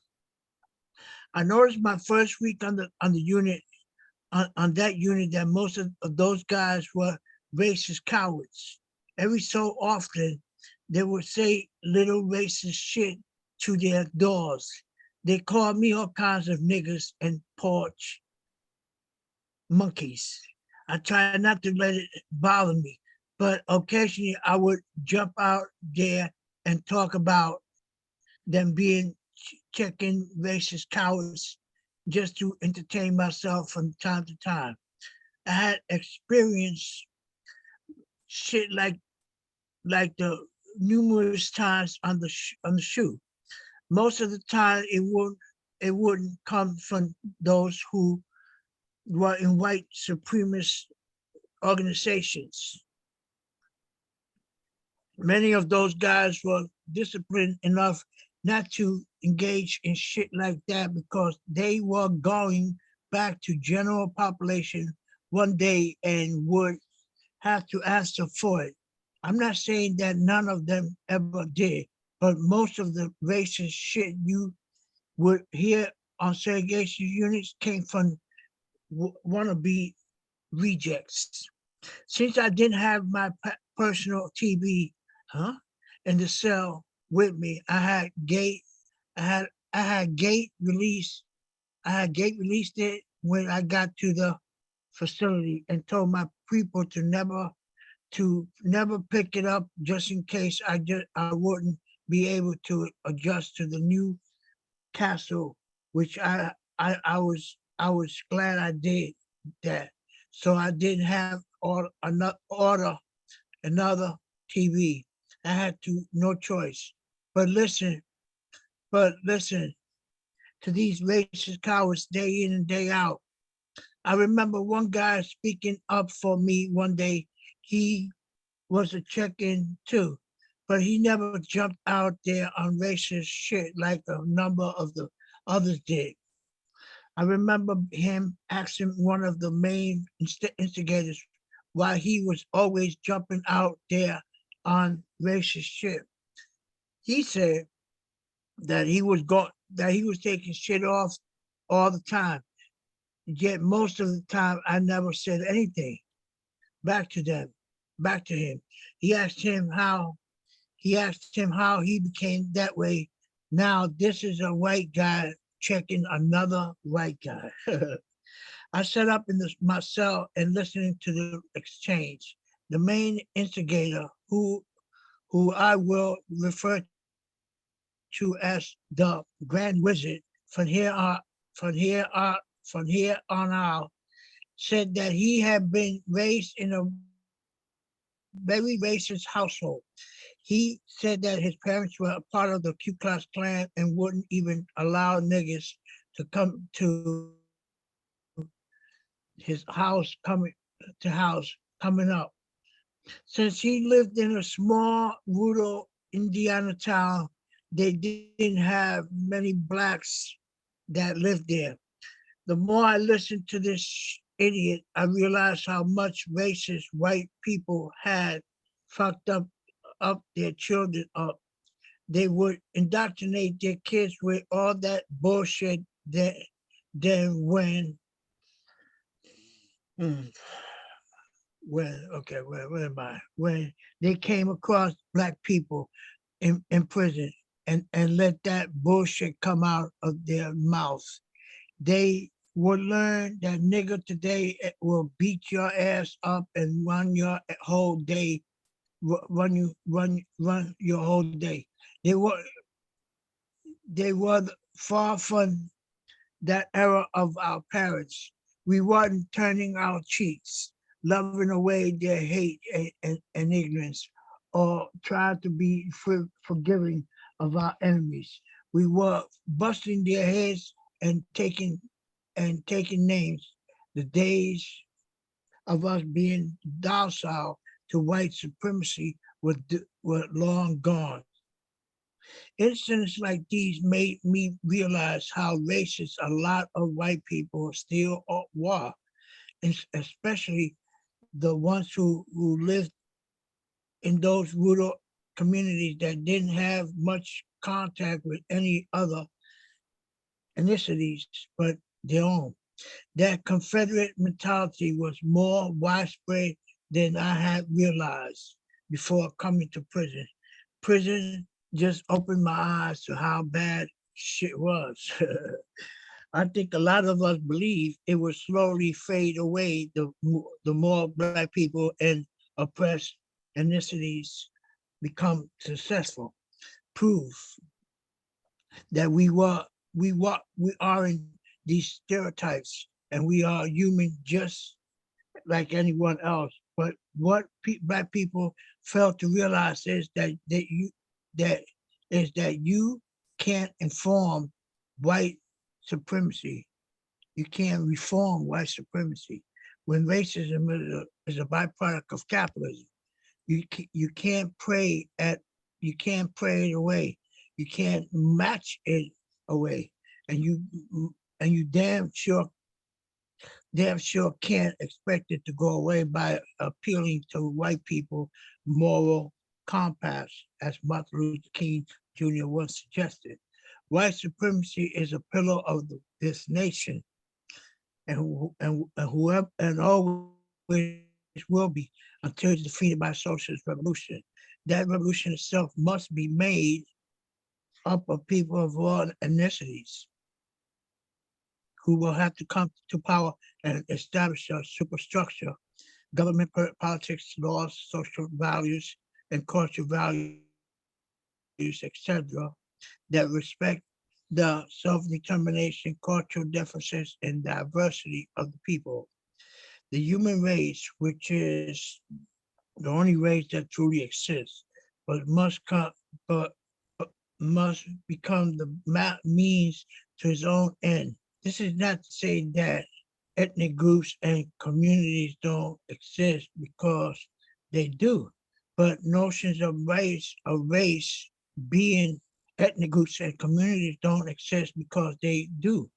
But notions of race being ethnic groups, or whatever, biological and that superior to others must be replaced by real scientific terms, not continually using pseudo-scientific terminology such as race for different ethnic communities. I would suggest that we start using the term ethnic, or ethnic communities to challenge white supremacist notions of race. The way we define things consciously and subconsciously influences the way we view ourselves and others. Yet that alone will be insufficient in itself. It won't be until we destroy capitalism that we can begin to totally extricate racism from society altogether. But even that won't happen. The first or second generation after the revolution, that won't fully be possible until the capitalist imperialism is defeated around the world globally. Then and only then we humans be born in a world that is anachronistic and be fit to see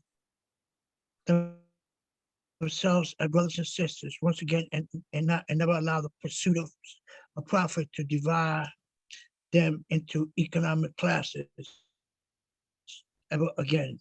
That's communism, is a world without borders, classes, and imperialist wars that used to the vessel. What happened? They went berserk. You got lost. Yeah, locked in. All right, you want me to take over, Well, I mean, or did you find it? yeah, right there. Yeah. You want me to finish Can that? you go ahead? If you can say it, That's go ahead. communism, a world without borders, classes, and imperialist wars that uses the social division of labor to meet the social, cultural, intellectual, and maternal needs of our entire species. But we are a long ways away till we achieve that. Until then, white people must challenge white supremacy in their own communities. That's not the responsibility of Black people and other oppressed communities. All right, I think Shamako's gonna finish this out. Go ahead. All right. Miller, the CEO said over the intercom, "Pack up, the transportation van is here to get you." About time. I arrived at Newcastle in January 07, did 2 months in the general population and another month on administrative segregation. But it felt like I had been there forever. I didn't really want to go to Miami Correctional Facility, but I figured that it had to be better than Newcastle. After I got my property packed up, they came and escorted me to the receiving release area where I had first arrived at the facility. There were a number of other guys who were being transported out of the facility as well. I really didn't talk much. That month in a solitary confinement cell had already started making me more antisocial and wanted to be left alone, so I just sat and waited for the transportation van to arrive. There were a few transportations that day. Some of the guys were transferred to other facilities. I think our group was the last to be picked up. When the correctional officers who were there to pick us up walked through the door, my heart instantly dropped. I couldn't believe it. I knew some of the guards who were there to get us. I knew them all too well because they had transported me many times before when I was on the SHU. Oh my gosh, I freaking knew it. I knew it. They were lying the whole time. Ugh. All right. Anybody have any thoughts about this one? I wasn't sure if you were able to talk, Shamako. Sorry, I didn't mean to not put you in the rotation. Oh yeah, no. Your timing, it was good. Like Okay. it came in right when I popped off the phone. So All right, cool. we're good. All right. Well, my first question is there a Miami, Indiana? It's a good question. My geography is not on point, but Yeah, no, I definitely well, it was definitely, like, foreshadowing that he well, also, actually, I kinda wanna look into this story because there's somebody that I keep on seeing all the time that gets really upset when people talk about Uncle Tom, saying that that story is actually misrepresented. Does anybody know if that's accurate or not? Yeah, it's misrepresented because the real Uncle Tom wasn't really Uncle Tom, and I don't know, I don't have all the information on that, but I do know I did read somewhere where, in some of the literature that it was a misinterpretation of Uncle Tom. We use the term a lot today, referring to people, man, that not doing the right thing as Uncle Tom, uh, Yeah, but in actuality, Uncle Tom was a person that was contrary to how we see it. He was contrary, interesting. yeah. I have to find the literature. I had the literature before, but I don't know what happened to it. But Yeah, he's because not. one of the Go ahead. no, go ahead. No, go ahead. Go ahead. No, there's one of the activists out here in my area, she's always talking about like I'll see it randomly get posted, and it's been more than one time, and I guess I've never actually looked into the story again to confirm that. So yeah, if you do have that, I'd be interested to read about it. I think I've Um, heard of it too, because I wrote a poem about something like that. And I used the mhm. word Uncle Tom, and an activist messaged me. He's like, "I think a lot of people have said this word but don't know the real true meaning, because they want to say Uncle Tom was a like a gentle person that was looking after other people, like for example, other slaves or other people. So they called him Uncle Tom. And how did it get where it is now? People use it the wrong way. I don't know, because we all did it. And he told me to use the word sambus. Um, Hmm. that's what he said. Ambu. Yeah, sambus. That it's a like a word for I guess for people who are traitors of their own race. You mean And like Black Sambo? yeah, there you go. I think that's what he was Black trying to tell. Sambo. Yeah, so he was trying to tell me use Sambo, not Uncle Tom, and I said okay, thank you, because I've been using it wrong, like other people have as well. That's really interesting. Yeah, because I think I've seen this literature. It's been around social media about the word of Uncle Tom, so I think we all learned something, because some of us have been using it the wrong way. Yeah, absolutely. I mean, and really it all comes down to like I'll constantly like I'll say something that I've said my whole entire life, and then I'll like stop and I'll be like, that's probably fucking racist. I should probably check what that means. Like we don't know. It's just so like ingrained in our psyches, and like it's just we're all just indoctrinated by all of this wild shit. And then when you actually look back into like the story, like even like what like nursery rhymes and shit are all terrible, terrible things. Yeah.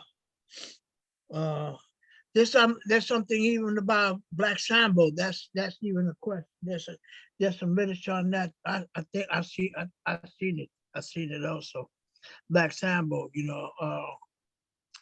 But hopefully, next time we be on, and we have a moment to comment on the chapters, I'll bring it up, man, and talk about, Black Sambo and Uncle Tom, because those are terms that we need to really start putting out there and try to educate our people pertaining to that. Because many of our people believe Uncle Tom was Uncle Tom, a person who does, shit work, man, for let's say white people as in slavery, person. Oh yeah, oh grandmaster, oh yeah, I'll do it, and that was an Uncle Tom, and I used that when I was apolitical, man. I used to use that term a lot, man. When I used to see man, I used to see prisoners, man, like doing extra little work for the guards. I said, well, he's an Uncle Tom, because I used to hear it. But as long as we know what really Uncle Tom is, we should, start educating our people about that, you know.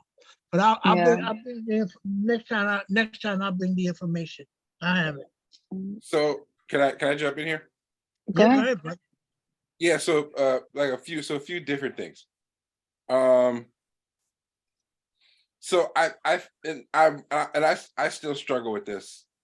And I think, you know, we see this with the term Uncle Tom.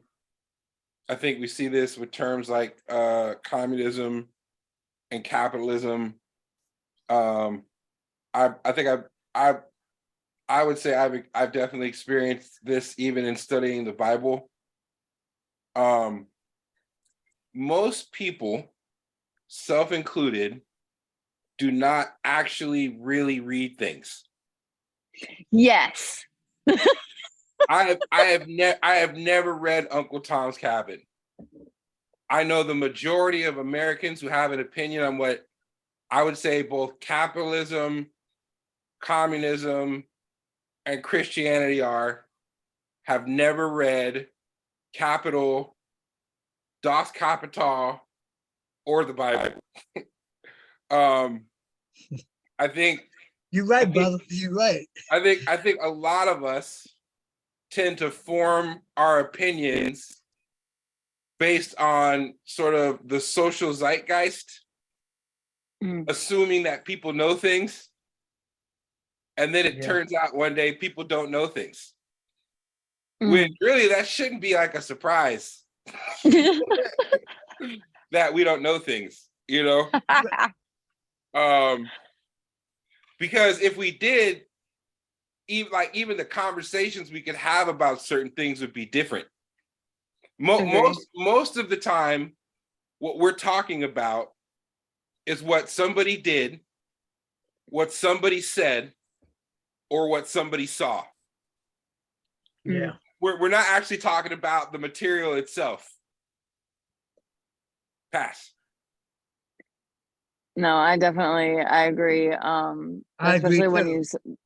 when you add communism or like socialism to that sentence, like whenever I'm like I'm going on one of my rants or whatever, I always say like it in America you hear the word communism and you just know it's bad, but you couldn't ever really even describe what it actually is necessarily. You just know that it's bad. Or like I was raised Catholic, so like I thought that I was, but it wasn't because like I did any research into it.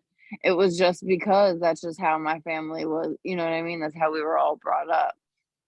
But it all goes back to, you know, going into actually doing the reading or research and not being indoctrinated or being able to make your own decisions by the time that you're a I don't know, a young adult rather than just being filled with all of these ideas that I don't know, whatever. Most of them come from family, I would assume. Well, my perception of that is that at one time I was believing wholeheartedly in that we struggling, man, to bring about a communist society. But in actuality, we're not. In actuality, we're not. There's no government out there in the world. Nowhere in the world you find a communist government. You know, you may find a socialist government, you know, or the, you know, dictatorship of the proletariat, that kind of stuff. And people don't even understand that either, you know. But communism is an ideal perception of what we want out of life outside of capitalists. You know, we want to be able to not be exploited. We want to be able to determine our own destinies. You know, we want to feel free and comfortable amongst other people. All that is things that we could see in a social society, but not only glances of it, not much of it. Because of the fact, why? Because we still, you know, we have not done away with our enemy. And as long as we don't do away with our enemy is never going to allow us to fulfill what we really want. And that's one of the reasons why Cuba is the way it is, because they put so much pressure, that people are leaving Cuba, not because they don't like the system, but because it's hard. It's hard to even to live in Cuba, man. You know, the way we want it, because the system here puts pressure on that system, just like in Venezuela. It's the same way.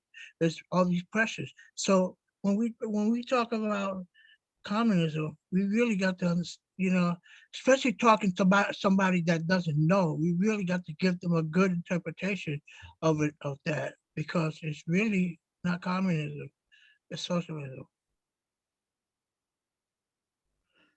Well, even that word, it's just like it's like taboo. The second that Yeah. you say that, it's like everybody just kind of like their neck breaks and they're like, what did you just say? And it's Yeah, I like, know. what does that mean to you? You know what I Yeah. mean? Yeah. So, oh, go ahead, Elder. No, go ahead. You got it. Well, so I had a mentor once, and he made a distinction between private property, personal property, and public property. And that little distinction of personal property, I almost never see that anywhere else, right? So that it's just private property and public property. And one of the, I think, sort of values that I got out of that distinction, it was like 12 years ago now, was, when you talk about something like socialism, and immediately people are like, oh, they're coming to take my TV, right? That's right. That's right. And what's really being discussed is there's no reason for a slumlord who's not even taking care of his or her or their multiple units to own all these units and basically sort of parasitically, earn their living off of other people's struggle. Mm-hmm. But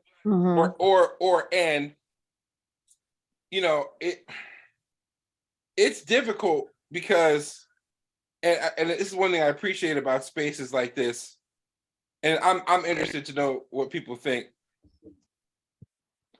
I think so. In almost every study space I've ever been in, one thing I have come to find is common is that there are people who want to study, there are people who don't. Right? And maybe that's the way study is framed. Maybe that's a matter of education, but the idea of understanding a thing in and of itself is not a virtue universally. Yeah. And it's a problem. You know what I mean? And Yeah. I mean, I think about like the pre-radio, pre-TV world, right? And reading was a form of entertainment. And that makes it, I feel like that makes a big difference because you ain't got nothing else. You know what I mean? It's like, what you gonna do? You gonna cut some logs? You know what I mean? You gonna hunt some squirrels? You know what I mean? So when it's time to get around the fire and read some stories, that's like the highlight of the day. How do you compete with TikTok? I mean, like, like Yeah. right now, I turn on my smart TV and I have like 50 options that lead into another 200 options each. You know what I'm saying? Like, and then I'm supposed to be like, hey, how about instead of that, we read books? I know that's a cynical way of looking at life, but no, that's good. It's good. It's a good way. I like that. No, it's valid. It really is. Like I'm always saying to people, like it has to be like short and concise. Like people's attention spans are just not fucking it anymore. Like I know well, whatever. Myself personally, I think TikTok specifically like kind of morphed a lot of our brains during quarantine to being really into instant gratification, even more so than we already were. But you're absolutely right. It like that's how we have to talk to people. We have to talk to people through videos and these different kinds of spaces, like you're saying before. Um, because I don't see people sitting, and I do see some people, but I definitely don't see, prior to the TV era reading happening right now. Mm, mm. One thing that was brought out, pertaining to public and private, those are two concepts, man, that need to be addressed real thoroughly, because some people could have private property in terms of, well, I got this is my TV, and this is my little house, and that's okay, you know. But when we talk about private property, we got to talk about, like, you know the things that oppresses us. That we got to talk about the people, man, who doesn't even pay us enough to for our labor. We put so much work into a product, and the profits of that product goes to somebody else. It doesn't go to us. You see, and so those are the things we got to put it in simple ways where people could start beginning to see it. Because just using terminology like communism, socialism, or fascism, all that sounds good, but what does it mean to the common person? Right. Because when they look at fascism, they may look at a Hitler. That's okay, that's okay. But also, uh, Donald Trump is a fascist. You know what I'm saying? Right, right. Like Hitler's a And story so to them. exactly, we need to put it in terms where they could understand it. You know, and Shamaka, he talked about common property and private property. And common property is everything that is owned by all of us. It really is communalistic. If you want to use that term, communalistic, which is a little different from private property. Private property is what started all this shit, man. Hmm. But private property comes as a result of capitalism, and so we need to understand that and fully explain that to people. Yeah, absolutely. I think I mentioned it last week when we were talking about this, or maybe it was, I'm not sure which day, but I was listening to a podcast and essentially it like basically just clarified how like capitalism, or excuse me, yeah, um, communism and capitalism essentially wash each other out. Like they're not viable options together, and that is why they ended up making it so, um, like such a bad word for us to even know anything about. But then like when you were talking about like breaking it down for people to understand, it made me think of this story when my landlord before came into my house, and he was talking to me about all this stuff and like how him and his wife have steadily been growing in their relationship and in their money and all of this stuff, right? Yeah. So he's giving me their whole history about how they started off in like a 900 square foot apartment, and then they ended up in an 18 square foot some shit or other. Mm. And now they're in a 27 square foot and they're trying to get their 16-foot ceilings put in. Meanwhile, he's standing like in my doorway that doesn't even have a screen door, that like I don't even have screens on my windows. My ceiling is leaking, and this is what you're complaining to me about, is the fact that your 16-foot ceilings aren't coming in like on time. I'm like, you're a little disconnected, you know what I mean? And it's just like little breaking down those little kinds of things are like, you know how you get mad about that kind of stuff? Like that's because you're being exploited by capitalism. Yeah, that's we got to use the ABCs, to explain things to people. See, because sometimes we, even some of our own people. I mean, when you look at the struggle, man, there's a lot of contradictions also within the struggle itself. I was talking to some people the other day, in reference to the Puerto Rican movement, and I asked them. I said, "Do you think that there's a lot of?" I was asking because I already knew, and I said, "Do you think there's a lot of contradictions within the Puerto Rican independence movement?" And he said, "Yeah, there's a lot of contradictions, you know." And so I said, "What about what you think about the Black struggle?" Well, oh, there's a lot of contradictions in the Black struggle too, just like there's a lot of contradictions in the white struggle, you know. And we deal with a lot of things, but we need to deal with some of our contradictions. Because what's going to happen, man? Let's say what's going to happen if we take over this country? What's going to happen? Some people may want five states to build up their own nation, and that's okay. But what that mean then? What kind of society they're going to develop? You see, because everybody's not on the same page pertaining to the society they want to develop. You Right. know, so I don't know. So many contradictions is crazy. Yeah. The more I read, the more it opens up my eyes to a lot of things. I say, "Oh man, Jesus, what's happening there?" All right, so then you need to keep reading and then posting those videos and then sending them out. That's part of our solution, I guess. Yeah. Yeah, I mean, so I have a friend. Her name's Tina Bell, right? She is, I want to say a Black nationalist with a socialist bent. Wow. And because she basically has just given up on white people.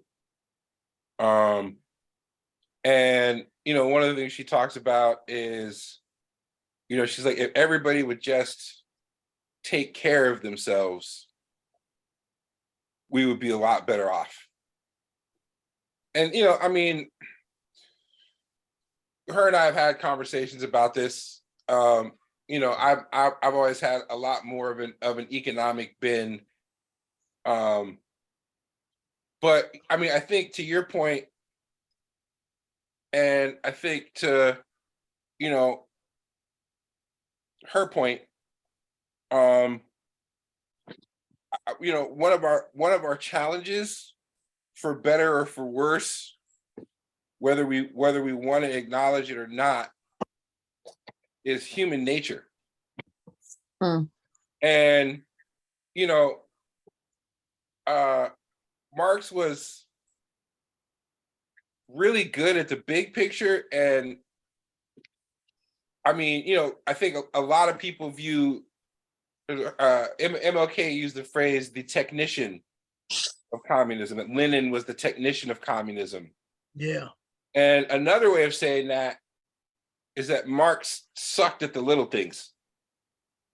And one of those little things was human psychology.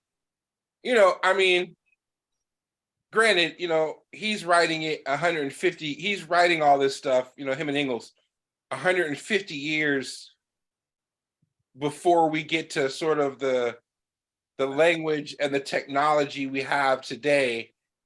And I don't mean physical technology, I mean sort of social academic technology around understanding like the psychology around white supremacy or patriarchies, stuff like that. And so there's whole gaps in his understanding about how that stuff will play out. And like one of the things that Tina would always do she did this during Trump's election, she was like, watch the white women. The white women are they're gonna choose race over economics and gender. And sure enough, when the election results hit, there it was.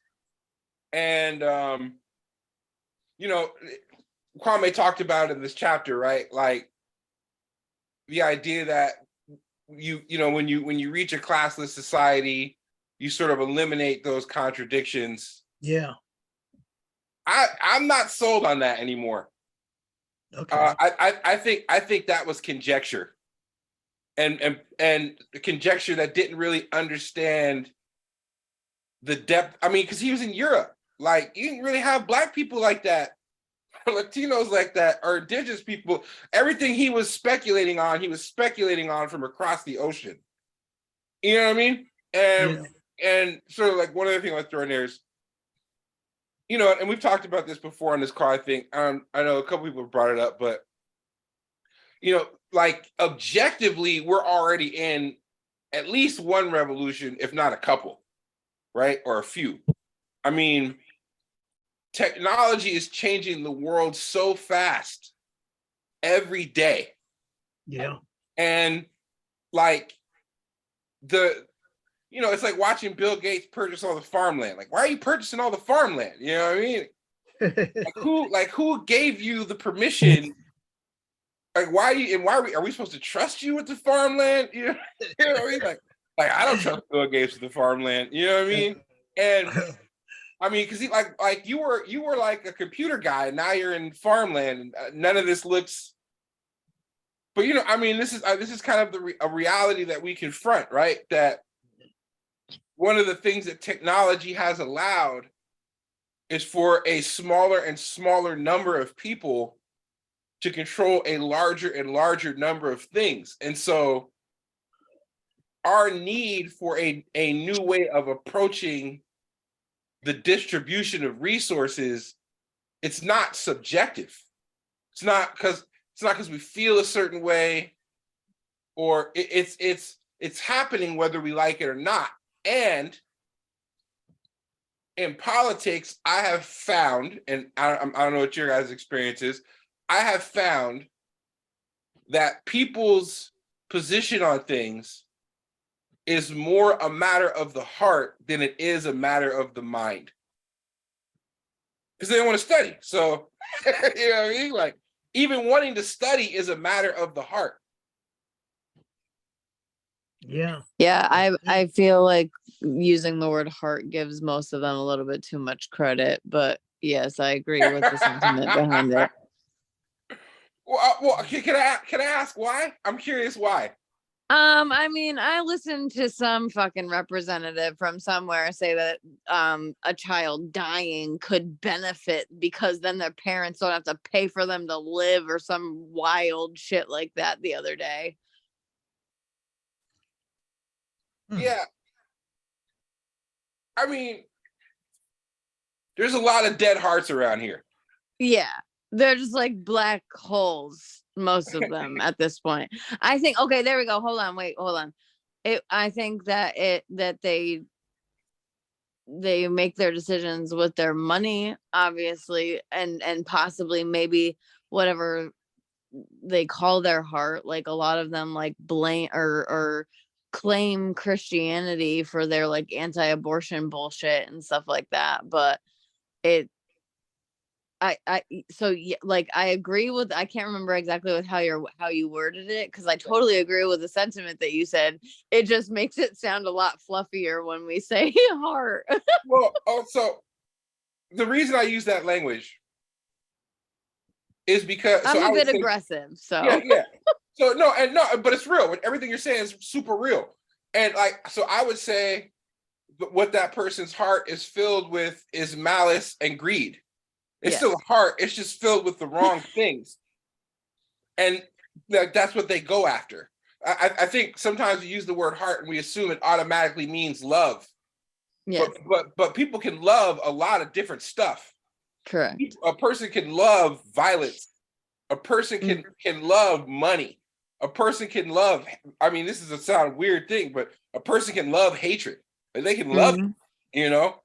And I mean, I don't know. So did anybody see, what's it, Marjorie Green Taylor's, like, her little, like, the divorce thing? I think I missed that one. No. Okay, you know what I'm talking about? I think I No. missed that one Oh, specifically, okay. but So she tweeted out. I want to say it was earlier this week or last week. She tweeted out that it's time for a divorce, like between the red states and the blue states. It was basically a call for a civil war, but Jesus she Christ. used the language of marriage, and I don't think that's accidental. That's what I mean, right? Like she used the language of a sacred form of human unity to communicate political venom. Right. And Right. I mean, that's part of why they win. They're very like visceral, and Yes. they go straight for the emotions. Yeah, I definitely agree with that. And people also say like the way that Trump like speaks, because he doesn't speak in like all political terminology and stuff like that. He just gets into like the average, we'll just generalize it as a white person. I'm going to call the white people out. The average white people's like brain cells, like, so the way that he talks gets people to understand and or at least think that he's on the same level as them, even though in reality he's just playing the shit out of them. Yeah, I hate that. Yeah. It makes me sad. Like whenever people are like, Trump just spits the real, I'm like, ugh. I mean, clearly he doesn't. You know what I mean? Like clearly, but that's how desperate people are right now for whatever. Yeah. You know what I mean? Yeah, and when you were talking about like the white women too, it just, for me, from my experience, it's been, well, you're absolutely correct, but most of it is just people being so set in their way, like, well, I did something, so now I can't possibly be wrong, is a lot of what I get out of white women typically that have voted for Trump once or fucking twice. But then the other version that I get is mostly a lot of the white men doing the barking, and the white women are just like, well, it's my, I don't know. And so my husband told me to vote. Like, it's literally, it's not even really there so much decision. There are definitely a whole lot of those women that are like out there, women for Trump and those pink fucking signs and all that shit. But it's like, it's just, I feel like it's the lack of education. Like it just keeps on stemming back to that.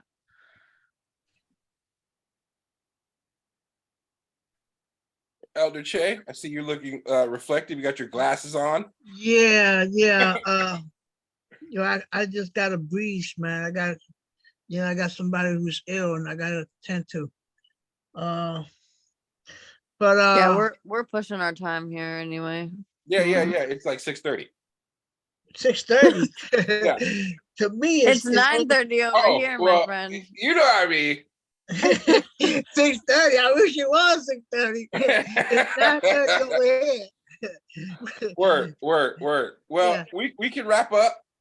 Yeah, no, but this listen, is a the good conversation. talk. I like these conversations because it keeps it very clear, man.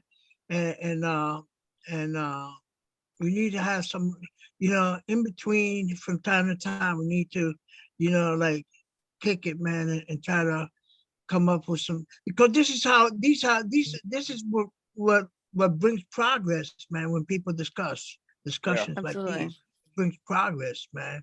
And I love it, man. I love it. I wish we could talk some more. Unfortunately, we can't, but we need to have some more conversation like that in the future. Agreed. Absolutely. All right. Well, I guess that's gonna wrap it up for Friday then. And we're gonna wrap it up for Friday. All right. Okay. Much love, man. All right, love. people. Until next time. I'll see you. Much love. All power. All power to the people. Peace. Bye.